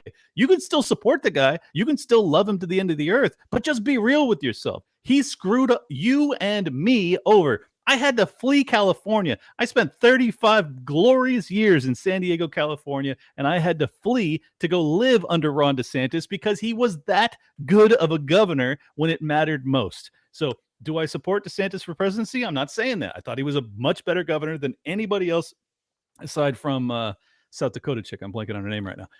And for Trump to now turn around and make it seem as if Florida was some death mill when over 1 million people moved here since the beginning of 2020 because it was ran so well compared to everywhere else in the country that was destroyed because of Donald Trump. It's insulting. It's irritating. I'm sorry. I'm just being real with you guys. That's the truth. So it's crazy to see people not at least able to admit that. But I want to say too, because a lot of people haven't done this stuff. RFK has like revealed a lot of this, but the thing that people don't understand when I say stuff, they'll say, well, it wasn't mandated. It wasn't mandated. And it's like, yes, that's one part of the equation. But what people don't understand is like, say like fentanyl. Fentanyl's killed probably tens of millions of Americans. That's not mandated. Does that mean it's fine? People are dying. It's fine, right? Because it's not mandated. No, not mandate's only one part of the equation. It's evil. I voted for Trump. I'm glad that he wouldn't have done that on a federal level. I appreciate it, but that's not ever. It's like if Trump, basically like just like destroy something, but then he doesn't mandate a vaccine. It doesn't mean he didn't destroy that. So people are like NPCs now where they just keep saying he didn't mandate it. Well, let me tell you what he did do. And then you tell me if this is right or wrong. Before all of this, RFK said it actually eloquently on Dave Rubin's show recently and explained it thoroughly. Trump isn't, and this is like a lot of people love Candace Owens, but she thinks like Trump doesn't understand vaccines. And these are like all the excuses people try to make because they like them, which is nice. But the truth is Trump doesn't not know about this stuff. He knew about vaccine injuries. He's a skeptic of vaccines. And he actually tried to hire, before he got into office, RFK Jr. to run a vaccine safety commission. He called him. RFK Jr. had meetings with Fauci and the other guy, I forget his name, from the other department, and everything was going fine because Trump knew about this stuff. And Trump turned his back on RFK Jr. when he took $1 million Pfizer donation. And people say, well, that's not that much money. Well, it's enough to move his hand. It's a lot. It's not like you pay $1 million yourself for a campaign. You take people's money. And if you look at his corporate records, Trump took actually more money than Obama from corporations for his inauguration, over $100 million from all these mega corporations. And as soon as they donated, including Pfizer, Trump closed the Vaccine Safety Commission with RFK Jr. He hired Scott Gottlieb for FDA, who was a Pfizer guy who ran off to Pfizer. He hired Alex Azar, who was an Eli Lilly lobbyist / executive for Eli Lilly, as the HHS. And you have to understand, I've explained this, but I just want to show people if it was layers. Fauci was the head of the NIAID, which is right here. Above the NIAID is the National Institute of Health. And above the National Institute of Health is the HHS, which controls all of that. So 2 layers above Fauci, Trump hired a pharmacy executive / lobbyist to run the entire department. And in my opinion, a lot of reason this corruption came is because he hired the pharmacy swamp just as much, if not more, than other presidents of the past. So all this stuff that happened, if he would have went the way of draining the swamp instead of filling it up with the worst swamp creatures recently, a lot of this stuff might not have happened. So he absolutely is complicit. In 2018, Google all the stuff I'm saying, please. He had a meeting with Bill Gates, and Bill Gates said that Trump tried to hire him for a White House position. DC Drano, David Harris, all of my friends, how come you guys never asked Trump, did you try to hire Bill Gates? Wouldn't that be a little crazy?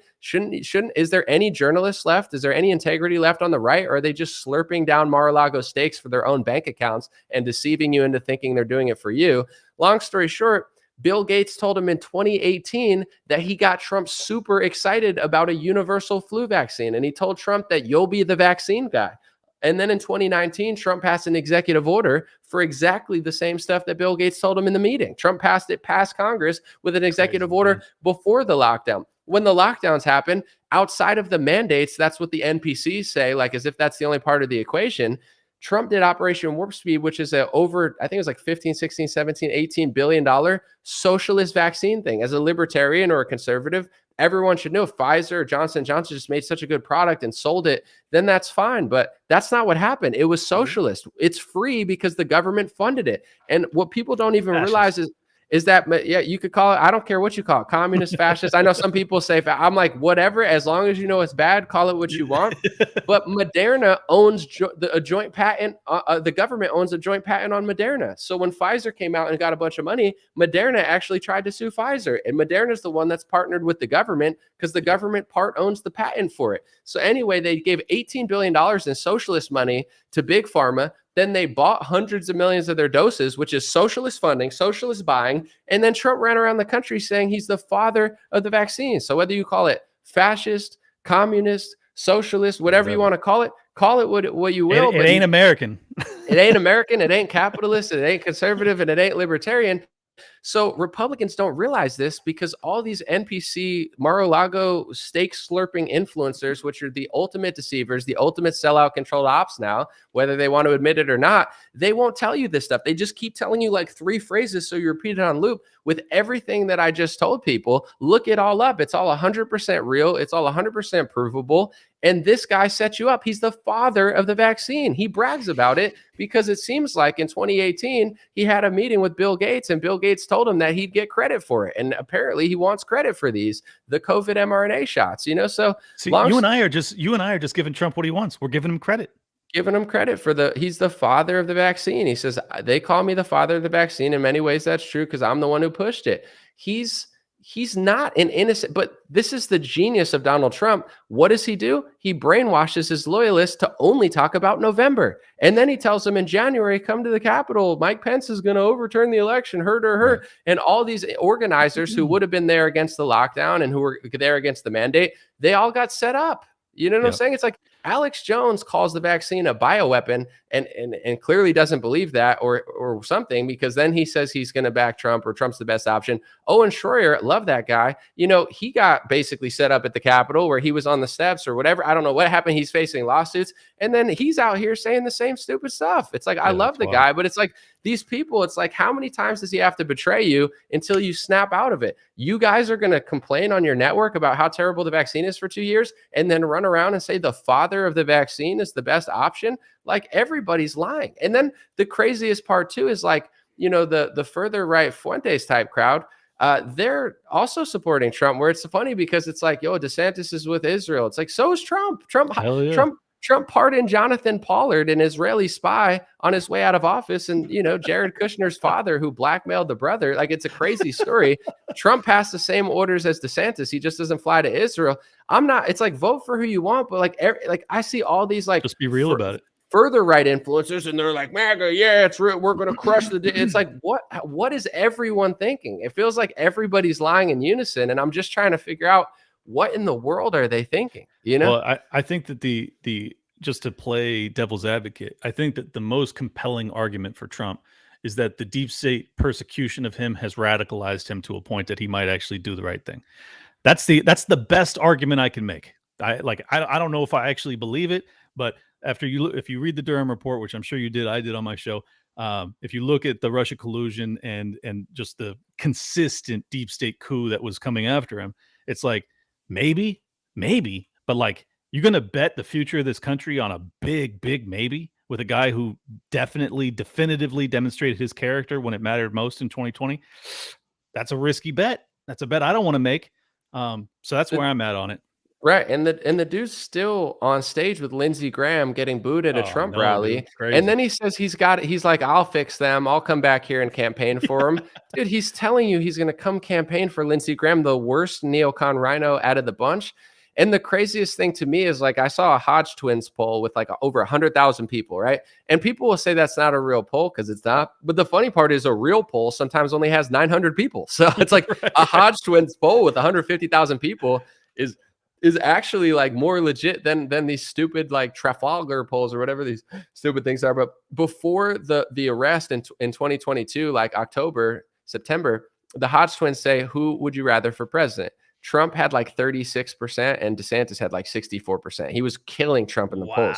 The only thing that changed Trump in the polls was the arrest.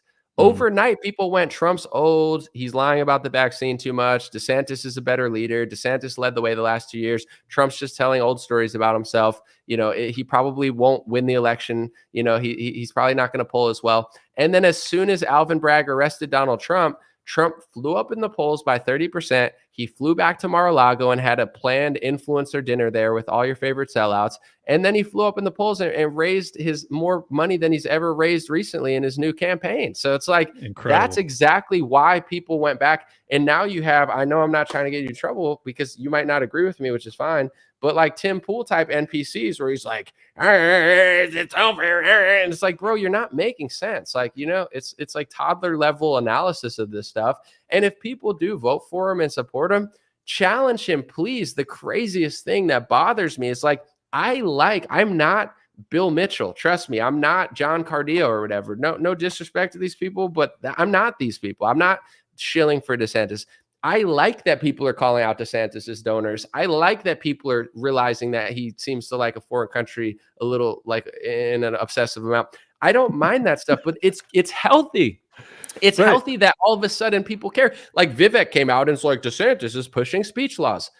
So did Trump, though. But you'll never say that because you got to slurp off his golden pedestal to get where you're at. So it's like, I like that people call out DeSantis. But the craziest part about Trump is he's the easiest one to be controlled opposition because he could do anything. Literally, people are telling me today, oh, Trump rushed the vaccine because if they would have took 3 years to develop it, it would have been way deadlier. And it's like, bro, if Hillary Clinton did that, you'd never say it. If DeSantis did that, you'd never say it. You're like making up you're losing your mind, becoming like mentally ill off of this idea that you just can't fathom that Donald Trump sided with the big pharma swamp and did socialism. Like, he's the easiest one to run any agenda through, no matter what Trump did. Dude, if DeSantis like bombed Iran, you'd have all these Republicans being like, yo, he shouldn't have done that. Or if he bombed Ukraine, they'd be like, he shouldn't have done that. He's a neocon. But if Trump did it, they'd be like, maybe Nikola Tesla's in the bomb. Maybe he's keeping his enemies closer. Maybe the reason he put Fauci on the stage was to expose him. Fauci didn't need to be exposed. He got exposed 30 years ago during the AIDS epidemic. Maybe he hires all his enemies and gives them awards and money because he's trying to trick them. No, you're the fool. He's not the fool. You're the fool. I look at him when he talks to his audience, and it almost looks like he's like laughing at them. He's like, how are these people so stupid to still buy my shtick? Well, let me clarify something. You said, what if he bombed Iran? He did. He blew Oh. up Soleimani. He was an Iranian general. He Oh, almost started World War III, dude. Like, and no one seems to care about that. I still remember it because I'm actually anti-war because I actually have these principles. It's not about some bullshit leadership or some hero that's supposed to save me. I want people that actually mean what they say. And Trump has demonstrated definitively he doesn't. He said, let's take the guns first, due process later. That ain't Second Amendment defending. He said, bump stocks, get them gone. I don't give a shit. That ain't Second Amendment defending. Like, what are we talking about? Then he has the free speech, infringement with the BDS laws or whatever the framing it was on that one. It's like, look, he may be our best hope in terms of electability. He might be, but that doesn't mean I'm going to support him because I don't trust him. Just being totally straight with you guys. And I pray that there's a real contender that rises up. And I don't think it's DeSantis either, if I'm being totally honest. But I'm just being straight. Like, I don't trust these people. They've demonstrated over and over again that they're owned by people above us. And it's like military industrial complex, Israel, pharma. That's who owns the political class. And it ain't us. It ain't you, listener at home. It's not us. They don't listen to us. They do what their donors say. That's how it is. And as long as the government's as big as it is, as long as they're taking in $5 trillion, there's going to be corruption that's so rampant. There's going to be so much incentive for the corporations to try and acquire and own these politicians. Nothing will ever change. And that sounds black-pilled, but it's not. It's just being realistic. I just wanted to say I disavow what he said. It's anti-pharmetic. Disagreeing with Big Pharma is anti-pharmetic. I've made up that term. So that's perfect, dude. Yeah. I'm going to put that in my bio. Pills are people too. Okay. Somewhere in there's an organism, especially synthetic mRNA. Hey, synthetic mRNA is just the same as normal mRNA. No, but jokes aside, I want to talk about like why you think DeSantis isn't good, because I feel like he is struggling to gain people's support. But I want to ask real quick. I'm not a like huge like Iranian fanatic by any means as far as like the government. Like, I like America, even though our government sucks, but whatever. Soleimani, wasn't he like fighting ISIS too? Yeah. I can't remember all of the history, but essentially there was like the U.S. and the CIA and the State Department flip sides so many times. First, they create ISIS by destroying Iraq, and then all of these, like, I think it was the Baathists. I forget which sect of Islam it was, but they start to create ISIS. They move into Syria. The CIA once again foments and arms and creates a civil war within Syria. They arm the rebels there. Soleimani then, like, from Iran goes and he tries to fight ISIS and ISIL, and then he ends up getting blown up by Trump. So it's all very complicated, but that's what happened. Did you see the meme? Oh my gosh, I gotta share it. It was of Zelensky, like when he was like, he was like standing there looking all like sad when everyone was talking behind him. Someone photoshopped behind him because like there was this video, like everybody was talking at NATO and he's just like looking all like left out, and someone photoshopped in the clouds like Saddam Hussein, like how like the US flipped on him, and like all of the US allies that they ended up like killing and stuff. It was in the clouds and he was looking crazy, and it was like there's so many allies where they're US's friends, and then like US uses that's real shit though. That's that dude's future. Like people think I'm kidding when I say it, but Gaddafi used to be our ally. Right. Saddam Hussein was our ally. This is what happens. And they try to do it to Bashar al-Assad, the president of Syria, which, by the way, had these fluff pieces written about him, how he was the future of democracy in the Middle East. You had Brad Pitt and Angelina Jolie over there visiting him and his wife. He was this unshaved, beautiful. His wife was gorgeous. They were like, he was supposed to be the future of the Middle East. And then he allies himself with Russia, and he becomes public enemy number one. He tries to, sell his oil probably in some other currency other than the US dollar. And it's like, game, set, match, homeboy. We're going to do everything to topple you. And it's just like, this is what America does. This is why I'm not a conservative, because there were so many years of them being neocons and just blindly supporting this militarism, which, if you know anything about the backstory, you know how fraudulent it is. Bashar al-Assad, they say that he's the butcher, that he tried to gas his own people. It's all lies. You can look it up. It's provable lies. He did not gas his own people. It's just flatly a fucking lie. But that's the justification. And they, God, it's so frustrating. And it's crazy now that after being neocons for so long, like Trump came in and I thought it was like abased and red pilled. And then we had more socialism in 2020 than we've had in modern history. And Turning Point hosts like a sycophantic event for like 99% Trump people. They're like, oh, why didn't DeSantis show up? It's like, bro, you hosted it was like a Trump rally. But anyway, he would have got booed off the stage if DeSantis had been there. It was all MAGA. And the big thing that I saw is like DeSantis last year at the TPUSA event, he was the headliner, him and Trump on different nights, right? This year they said, why didn't he come as a guest? You know what I'm saying? You're asking a headliner to just show up as a guest. It was like a setup just so they could act like he didn't show up. But anyway, with all that stuff at TPUSA, it's like, I'm not asking them to hate these people, but your tagline is socialism sucks. The CARES Act was the most socialist bill in modern history. Operation Warp Speed was pharma socialism. And none of these Charlie Kirk big forehead people are calling out this socialism. They're just like, oh, like they don't even see it, dude. They're frauds. The Republican Party is just as phony as they were with George Bush. It's just instead of doing wars, now they're socialists. If your entire organization, the tagline is socialism sucks, and you have a president who prints trillions of dollars in the name of big pharma COVID lockdowns or whatever, does Operation Warp Speed, an $18 billion program to big pharma, and then does UBI COVID checks. I'm not saying you have to hate them, but do you have something to say about that socialism? And hey, let's never do that again, guys, because where socialism sucks, TPSA. I bet you they didn't even mention it one time, and I bet you not a single speaker mentioned it. It's like a giant propaganda brainwashing thing, so a bunch of good patriots can come in and walk out like robots, not even understanding what's going on. I hate to say it, but I was there for a few hours on Sunday, and not a single speaker brought it up. And if they bring it up, it's all about Fauci. It's and God bless. Like you're right to hate Fauci, but you are very wrong to excuse who was the president at that time. And I honestly, it requires such a deep level of cognitive dissonance to look at what transpired, to look at Trump bragging about this big, beautiful $5 trillion, spending bill. Like, what the fuck are we talking about? Like, I can't even process it. Like, Charlie Kirk's a smart dude. I saw him on IRL a couple months ago, and he blew me away with how intelligent he is. There's no way he doesn't know that was a terrible, disastrous decision and a disastrous year. I would love to hear them try and explain it, because I don't even know how you could. I really don't. Here's my interpretation of it. Listen, America will never be a socialist nation unless I do socialism and I print trillions of dollars and do COVID checks and just give everyone free money. I know Charlie over here. We love Charlie. He's got a big brain inside that big head, doesn't he? Big boy. Charlie goes to college campuses to argue with 19-year-olds, and he says, you can't just print money. You can't just give money out to people. Socialism sucks. But when we do it, oh, it's so beautiful. And Charlie's like, yeah, the left. I mean, the left is, why are the kids transgender swimmers? And socialism sucks. Just not when we do it. It's awesome.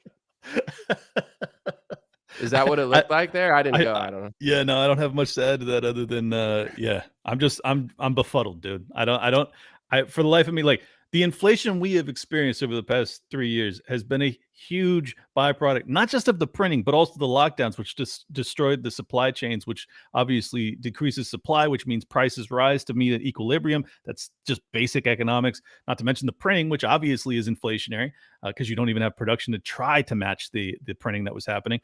So much of the terrible, shit we're dealing with is a product of that 9-month period. And it's not as if Trump was some fiscal conservative prior, so people can just drop that bullshit. It's not like he was balancing the budget prior to that. So look, I wish people well, but I just hope that they're real with themselves. Like, even if you decide to vote for Trump again, just be real about what happened, please.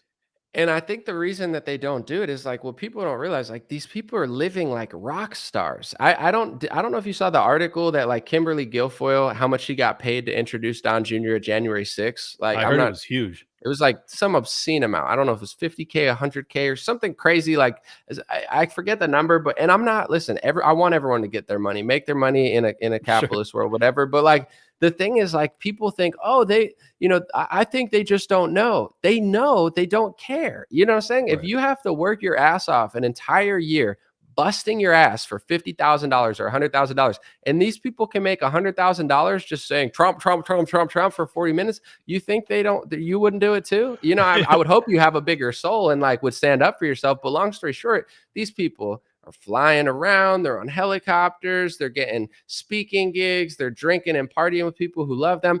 Listen, I live a good life too. I just went to UFC 290. I got to hang out with some legends and That athletes, was and dope, dude. I live a good life too. But it's like, I also feel like it's my duty to be honest. It's like, if I just sell out, then I'm just a sellout. If I'm just living the life, but I'm not actually being honest, then I'm a sellout. So that's how I feel about the Republican Party. They're all sellouts now. They all know the truth. They all know what socialism is. They all know Operation Warp Speed sucked. They all know who Trump hired and why he did it, but they just don't want to say it because it ruins their rock star lifestyle. You will not exist in that economy, Nope. the Mike Lindell pillow Kerry Lake economy, if you ever speak out against it. So are you going to tell the truth to the American people, or are you going to make a fortune scamming them? So in my opinion, the MAGA movement now is the new establishment. They're the new sellouts. They're the new rhinos. And their entire strategy is accusing others of what they also do, but saying it's different when they do it. It would be like, I started 9 wars, but he's going to start 9 wars. But it was different when I did it. But when he does it, it's really messed up. It's like, dude, I agree with a lot of the stuff about DeSantis. I don't trust DeSantis. I think that he probably will sell out. I think on many cases he already has sold out. But the reason, and I want to kind of talk about this, the reason that I'd vote for him over Trump now is I see how Trump sold out. I see how DeSantis sold out. I see the things they do for foreign countries. I see it all. I think they're almost equal on those. And the things that DeSantis did is he hired Joseph Ladapo, an outsider for Surgeon General. He did a grand jury against the vaccine. He's hosted conferences about the injuries. He's proven to be an effective leader. He did a way better job during COVID than Trump, and everyone knows it, despite the gaslighting attempts now. I think he helped keep the country open by literally showing New York and California that they couldn't do this forever. I think in many ways he helped save us. And although Kristi Noem and Governor Kemp was earlier, Florida's, I'm not going to say it's a bigger deal, but I would say it's a bigger state. There's more travel and it's commerce. a way bigger deal. It's like 10x the population. Plus he has like the most elderly population in the nation. It was balls to do what he did. It really was. And he worked with the UFC to get sporting events going. Like, yep. I see all the sellouts and flaws of him, but I think that people know it. With Trump, they ignore it. But also, I feel like DeSantis executed on every level. And I want you to push back too, because I know you don't think he's running a good campaign, and you probably don't want to vote for him, which is totally fine. I'm glad. I like to be challenged, but it's like, on the children's school stuff, I think he's really led the way in the state there. He doesn't wait to see what's going on. He just pushes forward. With the central bank digital currency, he's the first governor to ban it. He gets excited when he talks about it. He sounds like a little nerd, which is kind of funny, but like you could tell he's passionate about it. I feel like he's just super effective. He fired a Soros prosecutor. People don't know that. He's actually feels like to me when I hear how he talks about central bank digital currency, he sounds like he understands legislation. Like he's like, listen, I went out ahead and did this because if the president tries to do this with an executive order, he could try, but he's probably going to lose in courts. And it's like he's playing chess against the Democrats, where Trump is like, I hired Christopher Wray because Chris Christie told me to. And everyone's like, oh my gosh, I trust the plan. So it's like, I see the flaws in both of them. I just think DeSantis is more conservative. I think he's a better leader. I think he runs government better. I think he has proven results despite his sellouts.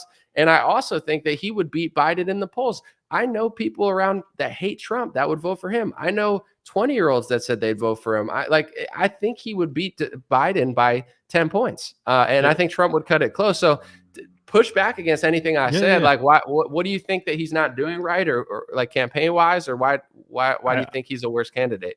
I mean, I think you did. I mean, you laid out a really good case for DeSantis. And let me just also add that Christopher Wray was the one that almost certainly was responsible for burying Hunter Biden's laptop, which enabled Biden to win against Trump. So Trump's bad hiring is what allowed it to get thrown out. Isn't it crazy? I want to let you roll, but it's like he plays the victim on all that stuff. And I'm like, nothing about the lockdowns or hiring Chris Wray, like that didn't weigh in on the election at all. It takes no accountability. So no, none. I mean, here's the truth about DeSantis that rubs me the wrong way. He doesn't. First off, he did not pass constitutional carry until like basically he had announced for president. That demonstrates to me a level of, it feels like cowardice, or at least a lack of principle. When it, like, to me, if you're going to be my hero, the guy who saves this country, I need to see courage all the time. And like the Second Amendment is sacrosanct to libertarians. I think that was terrible that he didn't pass it sooner. I'm glad that he did eventually. So I'll give him some credit, but not full credit. I think that all of the anti-BDS, the anti-speech, the anti-Semitism, hate speech laws are horrifically bad. I really don't appreciate it. It demonstrates to me an allegiance to a nation that is not America. And even though I'm not some like hardcore nationalist, I still think that that's reprehensible. Now, here's the truth. Here's the sad truth. Maybe it's impossible to win in the duopoly system if you don't sell out. In which case, maybe he's the real deal, and maybe he's selling out because he wants to get these true blue, great American ideals instated at the executive level. Maybe, but that's a risk that I don't know that I'm willing to take. I mean, I get there's a handful of other like nitpicks that I could throw. I think that his campaign's been poorly ran. I think that the ads he's put out have been like subpar, to put it mildly. I just think that he's kind of shooting himself in the foot. But then I think that ultimately Trump and the media and Vivek and all these people are working in tandem to submarine him, which makes me look at him again and go, all right, maybe you are the guy, maybe you are the truth. Because like anytime I see that, I start to reconsider my priors. So I haven't made up my mind. I just think that like the speech stuff and the gun stuff, those are rough to get past. Fair. If you had to vote for Trump or DeSantis tomorrow, which one would you vote for and why? Man, I don't know. Honestly, it would depend on if I had to. I mean, you're saying I had to. You had to. Because Trump, this is going to sound crazy, but because of the way Donald Trump Jr. talks about it, it gives me some feeling of hope that Trump might have seen the light. It's a coin flip, man. I really don't know. Pretend I'm not here. I'm not pressuring you. Like, who would you vote for? Would you vote for Trump if you had to vote tomorrow? I mean, just being straight with you, I would vote for the Libertarian if I had to vote tomorrow. But between Trump and DeSantis, God, I don't know, man. I would. All right, say I'm gonna. All right, give me 10 seconds to think about it. you talk for a second. Give me 10 seconds to really think about this because I want to answer. I'm gonna let it go silent and awkward. I want you to feel it. Oh God, that sucks. All right, Trump, and I'll tell you why.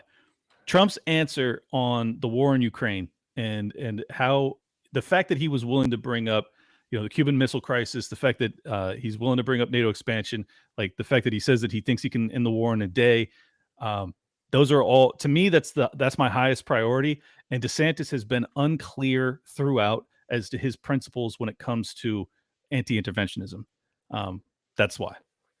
I want to say real quick, like the Don Jr. thing, like Don's also, he just supports his father. He's a great son, right? Yeah, like I know. His tweets, he said a lot of real stuff that Trump will never say. I don't know if that's a good. Oh, of course. I'm not saying, I'm just saying that gave me some hope. I'm not saying that I'm sold. I got you. I want to say with the foreign policy stuff, I think that's a fair answer. I think that's the one thing that Trump seems like he's ahead on. Did you see the video of him the other day basically saying like he'd make a deal, and the way he would make a deal would be tell Putin that he's going to give Zelensky more weapons than he's ever had before? Yeah, I did. But yeah, what do you think about it? It's important that you add the sentence that he says right before that, is that he says he's going to withdraw all funding from the Ukrainian side. So that as far as I'm concerned, that alone ends that war, because Ukraine cannot defend itself if we withdraw that funding. So he's saying, I'm going to threaten both sides and I'm going to force them to the negotiating table. That's what should have happened. That's what could have happened. That's what did happen in February of last year, a year and a half ago, when the war first began. So, and they had a negotiated peace, and the State Department intervened and got Boris Johnson to submarine it. So this war is all U.S. backed, and it's all U.S. fomented. And the only reason it persists to this day is because of the U.S. So if Trump is serious about that, which he seems to be sincere on this particular issue, that's enough for me, because I genuinely fear that that's the biggest risk to humanity at this time. And no one wants to talk about it. No one wants to look at it because it's too scary, but I'm just being honest about it. Like, they have the greatest nuclear arsenal on earth. The Russians do, not us. They have 6,000 advanced nuclear weapons. That's serious. And if Putin feels as if he's going to lose that war, or if he feels like his life is in jeopardy because all of NATO is supporting Ukraine, that's a risk I'm not willing to take, not to decide who rules over the eastern portion of Ukraine. You always bring up nukes when you're on my show. I know, are you man. very afraid? No, I'm not. It's fine. I'm saying, Yeah. are you super afraid of nukes? Well, It sounds yeah. like it. Yeah, I'm afraid of nuclear war. I am. I think that's like, of all the things that happen in our governments globally, all the government malfeasance, it's all terrible. They do terrible things. They commit crimes against humanity. They force substances into our body. They kill people and they get away with it. It's terrible. But there's nothing that comes even close, not even close, to the horror that would be a nuclear apocalypse. Like, it's the one thing that government malfeasance can end essentially life on Earth. So for me, and I know Owen Benjamin doesn't believe nuclear weapons are real, and maybe you don't either, but if they are real, that's another Right, I was gonna get to that, because, like, do you know, outside of the Barbie movie, there's one movie that's like the biggest movie of the year. Everyone's talking about it. Oppenheimer, right? And that's gonna be about the nukes. Do you find that? I find it interesting that the timing's interesting. The pushing the fear of the nukes, right? And that, I'm not saying I don't believe they don't exist, but I haven't looked into it enough to really have an opinion. But I've noticed that going around, where it's like, I mean, everybody has fear, but I try to fear nothing but God, because when you start to fear, if you fear war and you fear nukes, right? And they're pushing this nuke movie, and that influences your decision off the fear. Understandable. War is bad. War is real. I just find it interesting, because I'm not afraid of nuclear war. I'm not afraid of nukes. Well, God bless. Yeah. I wish I weren't, and I hope I can be convinced, and I hope that it's true that nuclear weapons aren't real. But I will say this: one part of Owen Benjamin's argument, which I disagree with wholeheartedly. Which, by the way, we had him on Tower Gang a couple weeks ago, and it was amazing. The dude's fucking hysterical. But he says that because there's no fallout in Hiroshima and Nagasaki, that's evidence alone that there was no nuclear weapons dropped. Well, according to the research I've done, they actually detonated it thousands of feet in the air. So that's the reason that the radiation doesn't persist to this day in those locations. So maybe he's right, maybe he's wrong. But they said they detonated the nuke thousands of feet in the air. Yep, that they blew it up. So it hurt people, but it had no fallout because it was in the air. Yeah, because the actual blast. Now you don't believe it either. It sounds suspect, but I'm not. Yeah, I mean, sounds like a kind of wild tale. Like, we blew it up so high in the air. We went to the moon in 1969. We just can't go back because we have the same technology. Look, and we blew it up in the air, and it hurt people, but there's no fallout. But it killed people. But I don't think we went. I don't think we went to the moon. But if you see enough of those nuclear testing videos, and you see them, blowing them up underwater, and the amount of output that it throws up in the air, it's like. And then, Owen just says, "Oh, that's just a shitload of, C4 dynamite or something." I'm like, I don't know, man. I don't know. All right, but here, let me wrap with this. Even if I'm not saying they're fake. I'm just, I don't fear nuclear war. Because if I'm afraid, like, oh, I'm afraid of that, I got to go vote for that guy. It's like, that's not going to sway my vote. Being afraid of it. But let me explain that, because even if nuclear weapons are bullshit, and let's hope they are, it's still enough for me. My highest priority is anti-war. That's what I care about more than anything, because I think there is nothing that's more horrific, that's more devastating to humanity. I think it's the most humanitarian position to take. It's probably the most hippie aspect of me, but I think it's the most. I mean, it's the most Christ-like perspective to have, to be honest with you, even though I'm not a Christian. And even if the nuclear threat isn't real, the potential for World War III with conventional weaponry, where millions of innocent people die, where the economy is thrown into turmoil, that alone is enough for me to say that is worth giving Trump a shot at negotiating a peace there, because World War III would be hell, nuclear or not. Yeah, I mean, I do think that Trump, I think he would be able to wrap that up more than anyone else. I think that I do believe that personally. If I had to pick who I think would wrap that up most effectively, I think it would be Trump. I have a question, because this is, I like Marjorie Taylor Greene, but I saw her tweet that her and Dan Crenshaw are working on something to basically invade Mexico to start a war with the cartels, and Trump is on board with that. Do you fear? So is Vivek. Yeah, well, of course, he's just like a little, a little organic character who just totally came out of nowhere, from liberal democracy to the Ron Paul. But anyway, if you fear war in Russia, do you fear that Marjorie, Crenshaw, and Trump want to basically start a war in Mexico with the cartels, who, by the way, run the cities essentially. So if they were successful, I think that it would destabilize the entire state of Mexico and probably create a Syria refugee crisis. Oh, bro, it would destabilize America. People don't understand this, but the cartels run the drug trade inside America too. So if they feel as if their supply lines are being screwed up from their inception point where they come out of in Mexico, they're gonna create havoc here too. So look, I have no interest in going to war with the cartels or the Mexican government for that matter. I think that Vivek's perspective on that is wrong. I told him that on my show today.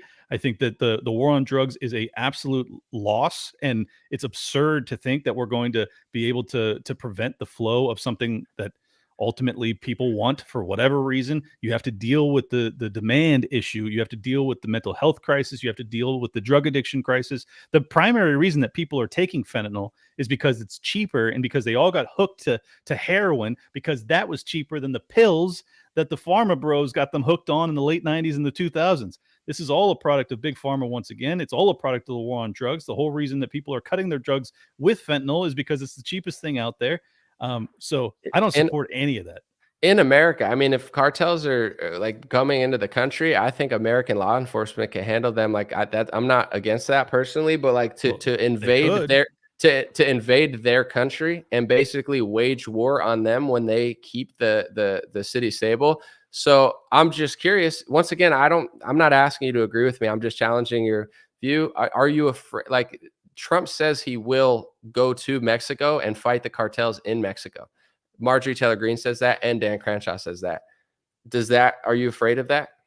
I hadn't heard Trump say that. So that obviously diminishes my hopefulness when it comes to his perspective on preventing World War III. If you're gonna substitute World War III with Russia with a war directly on our southern border with Mexico or the cartels, that's not ideal.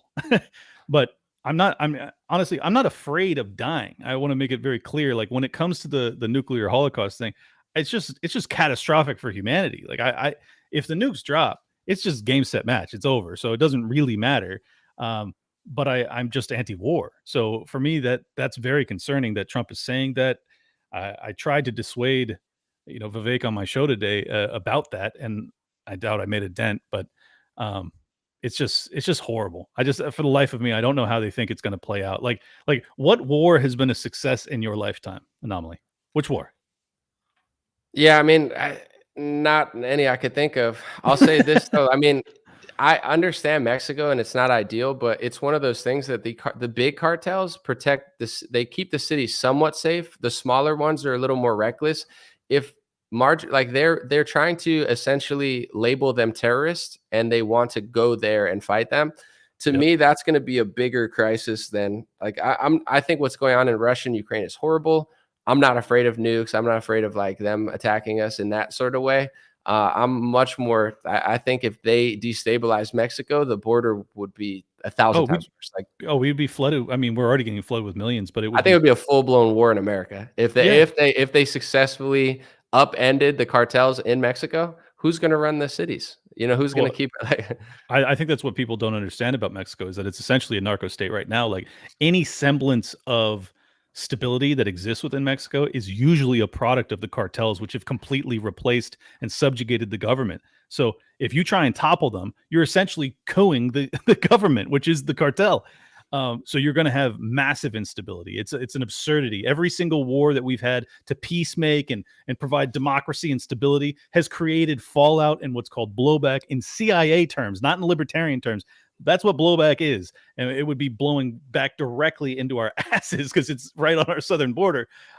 It's a terrible idea. And for the life of me, I don't know why Vivek or Trump or any of these people are pushing it. MTG doesn't really surprise me because she's had some terrible opinions on other things, but very disappointed in Vivek because otherwise I think he's pretty smart, but that is a terrible perspective to hold. it sounds like he's just a chameleon where it's like, it's to me, it sounds like he just becomes whatever they need Time him will to be. tell him, man. And I want to ask a question about this because just a few more and then I'll let you go. Thanks for joining. Yeah. So, how much do you think people's backlash actually matters? Like, let me give you an example. And you don't have to agree with this, but like with Trump, I feel like he can pretty much do whatever, and Republicans at this point, like his base won't really push back. Like they have double standards for what DeSantis does or what he does. And with DeSantis, I feel like not everybody, but like especially MAGA, they're real critical on him, which is actually, I think, a really good thing. How much do you think that actually matters? Like, do you think that if 99% of MAGA held Trump accountable or held DeSantis accountable, do you think it would shift? Or do you think that our opinion doesn't actually matter? And even if we all agreed on something, that Trump or DeSantis will just do it and our backlash doesn't matter? Oh no, I think it matters a lot actually. I mean, especially if 99% of the GOP was like we're going to hold you accountable because you screwed us over, because you told us one thing and you did another, that would be massive. I mean, that would be earth moving. So I wish it were the case, but yeah, I think that matters tremendously. Is unless you believe that the elections aren't real, in which case I guess it doesn't matter at all. But I'm still of the belief that it does mean something. Yeah, and on that note, I guess once again, please feel free to disagree if you do. I like it. The one of the biggest, if not my biggest concern with Donald Trump is that there is a different set of standards for him. Like I truly Clearly. believe that if anyone else did Operation Warp Speed exactly as is, David Harris, DC Drano, all these people would be harping on it every single day. But because it's Trump, they don't. Do you think that, like, if he wins, because I know you said you'd vote for him over DeSantis, although he's not your top pick because you're a libertarian, the fact that MAGA seems dialed into every move DeSantis makes, he passed this bill, he did this. Do you think they would do that with Trump if he got in? Do you think there's going to be any sort of backlash, or do you think that he'll be able to pretty much do anything and no one will ever really even challenge him the same way they would with McConnell, McCarthy, etc.? Yeah, no, I think you're exactly right. There'd be no backlash. The only reason I have any hope that Trump does the right thing is because his ego drives him to get the adoration of the people, and not just his like diehard fans, but like the more moderate supporters. Like, I don't even know if you would classify me as that, but someone who thought that he wasn't the worst president in our lifetime. And I applauded him when he tried to end the war in Afghanistan. Like, I think that because he is so narcissistic and egotistical, there is something about that is actually to our benefit to a certain extent, in that he wants to have our love. And a lot of politicians, like Lindsey Graham, for instance, don't give a fuck because we all hate him and he doesn't care. He's just there to stack military industrial complex checks and sail off into the sunset. Whereas Trump, I think, does function a little bit more for the people. So but you're totally yeah, right. if Lindsey Graham doesn't care, and we know Donald Trump has the power, he could do anything. He could put Drano on a stage, you on a stage. He could do whatever he wants. Yeah. If Lindsey Graham doesn't care and Trump does care, why do you think Trump keeps putting Lindsey Graham on a stage and saying that he will campaign for Lindsey Graham? Why do you think he does that? I think that Lindsey Graham prevented Donald Trump from being impeached. I think he owes him for that. That's my honest opinion. He views him, even though I don't think he likes Lindsey Graham. I think that he knows he's a warmongering lunatic. I think that he sees value in him for that. It's interesting. Yeah. Yeah. I want to leave on a last. It's a theory that I'm not saying it's true because I can't prove it, but I find this timeline interesting and I want to get your reaction because I just can't not see it this way. But obviously it's not proven. I'm not going to pretend like it is. So it's like you have George Bush, right? He's the perfect guy there to like 9/11 happened under him, and now he's a patriot, he's a conservative, and we go and start the war in Iraq, right? But then it turns into everything else. And then the Patriot Act passed, and if you don't want to spy on Muslims, you're not a patriot, but then it ended up spying on Americans. So, right, it's like 8 years of that. People caught on at the end. The Dixie Chicks are crying. Okay, and then this guy comes out named Barack Obama, who's this outsider newbie who's like half black, half white. He's cool, right? And he's liberal, and he's really well-spoken. He's a little fake, but he's very smooth, right? So then he gets in for 8 years, and then he just destroys the healthcare system for a lot of like working Americans who never hated him, but they just like saw their paychecks raised, and they're getting like, you could keep your doctor, and he couldn't. And I feel like that's one of the main things. I mean, also all the wars that Obama was in that nobody cared, but it's like now liberals don't care because it's Obama that they started 8 wars. Nobody's paying attention, and he screwed up the healthcare. So now people want something new, right? And then you get this Republican, and there's this Tea Party movement, et cetera. you get this Republican that's Donald Trump. He's a billionaire, right? Who's not going to take their money. And then he gets in office. He ends up taking money, et cetera. He's going to drain the swamp, but he didn't drain the swamp because whatever. And then he's there for 15 days to slow the spread, right? If Hillary Clinton was there, Republicans are not locking down. If Mitt Romney's there, people are going to be a little suspicious, but I'm not even going to lie. Even myself, who really liked Donald Trump at the time, I'm not going to say I completely fell for it because I saw through a lot of it, but it did make me feel better than Hillary would. I'm not going to lie. Like, oh, it's Donald Trump. 15 days, maybe it's China, maybe it's a bioweapon. You don't know. And then as the data started coming in, I got keen to it fast. But it's like Trump was the perfect guy to be there to get Republicans to lock down for a month or 2 months and feel comfortable with it. And then he does all this vaccine stuff, right? He provides pretty much no resistance to what they're doing. And then as soon as the vaccine's done, everybody says, well, he didn't mandate it, which is true, but it doesn't matter because, first of all, corporations probably would have anyway, and it would have been a real battle under Trump, but he wouldn't have federally done it, which is dope.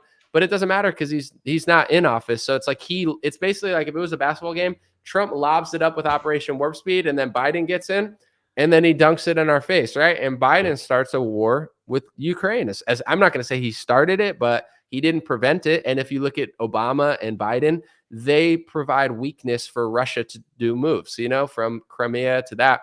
So then Biden's doing this war. He's funding it.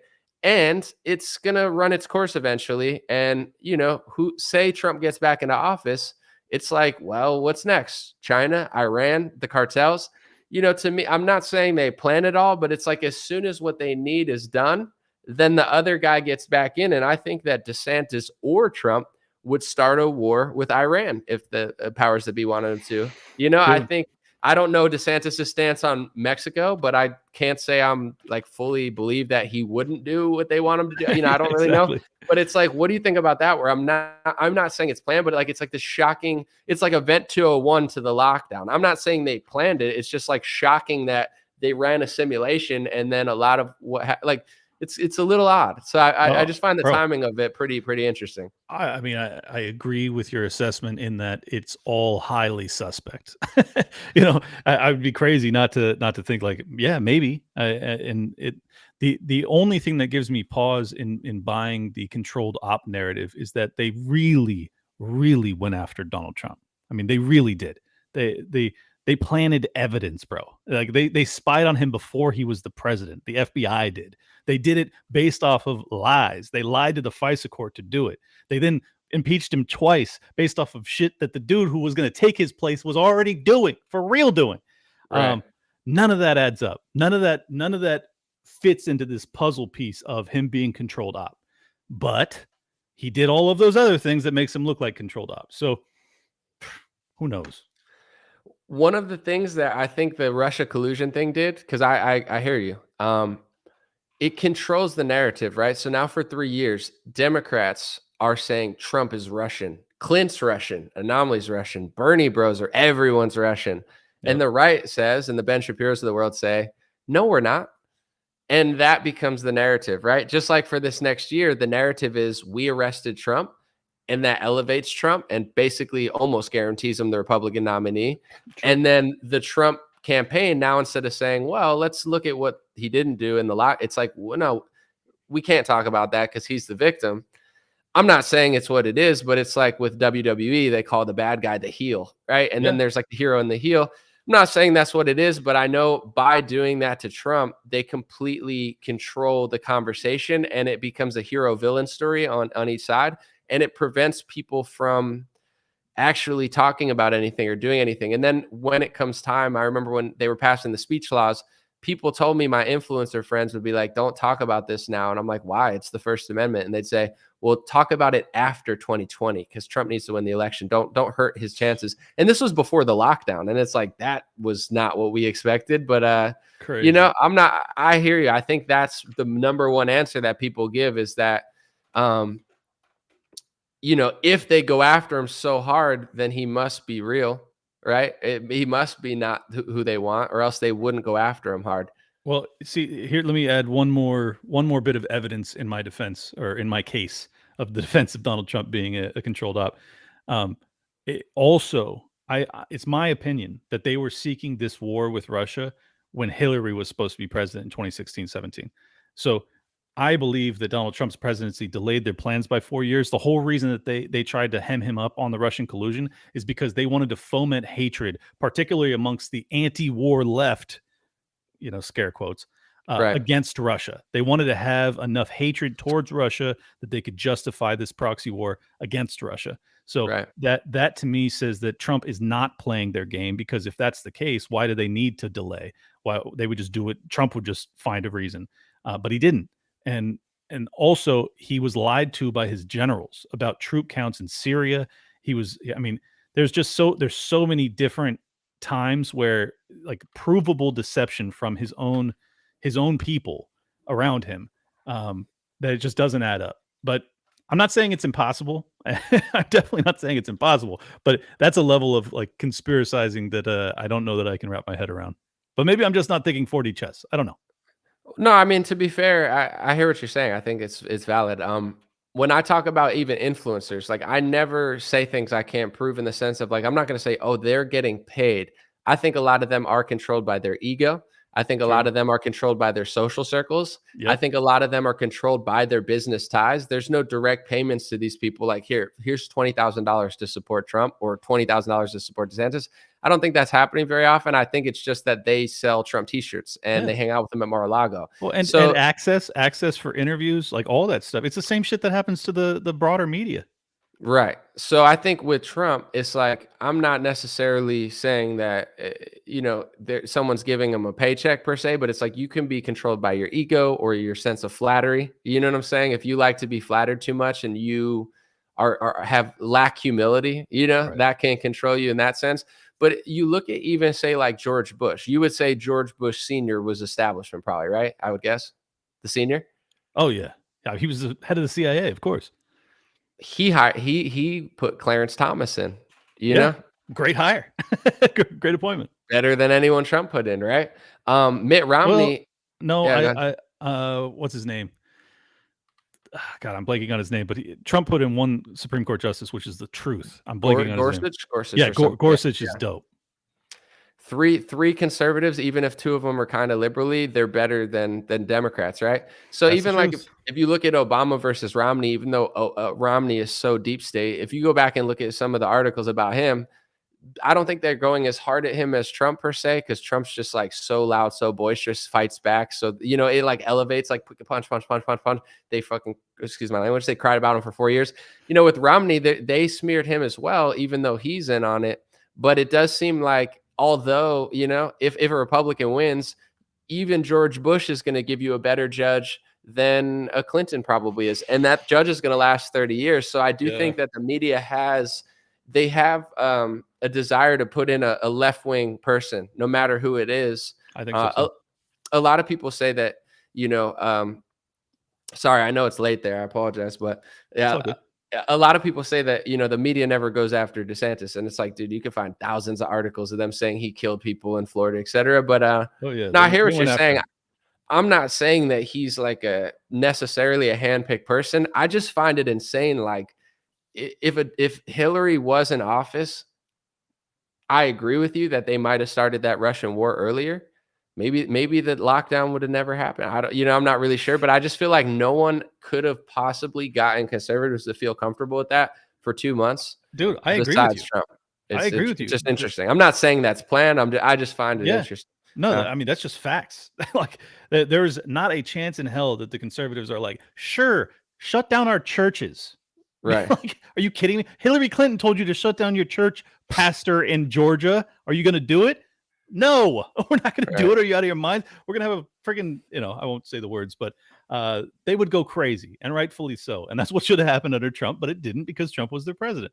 So I agree with your assessment on that front. There's no doubt about that. And that's probably, I mean, that's the best argument for why, like, and I even made this argument on my show. I was like, it might be better for America that the disastrous Joe Biden is the president as opposed to Trump right now, simply because people will really genuinely oppose some of the disastrous things that Biden's doing. But here's the truth, man.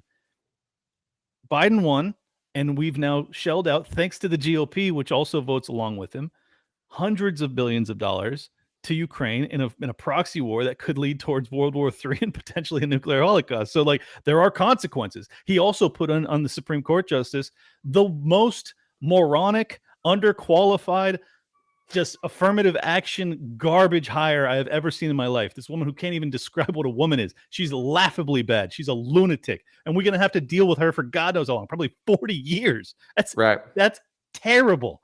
So yeah, I don't know. It's always a coin flip, man.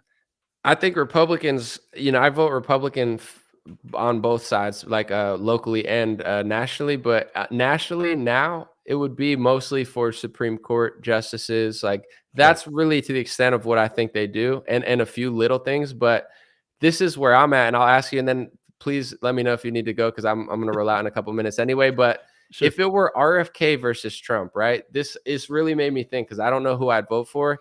For Trump, the Supreme Court justices, right? And his more conservative policies. He's more conservative than RFK for sure. RFK is a liberal. But I also really think that the big pharma swamp is the worst swamp in our country. And I think they've taken over food, medicine, children, like everything. So it's even in my head, I'm like, what is more important?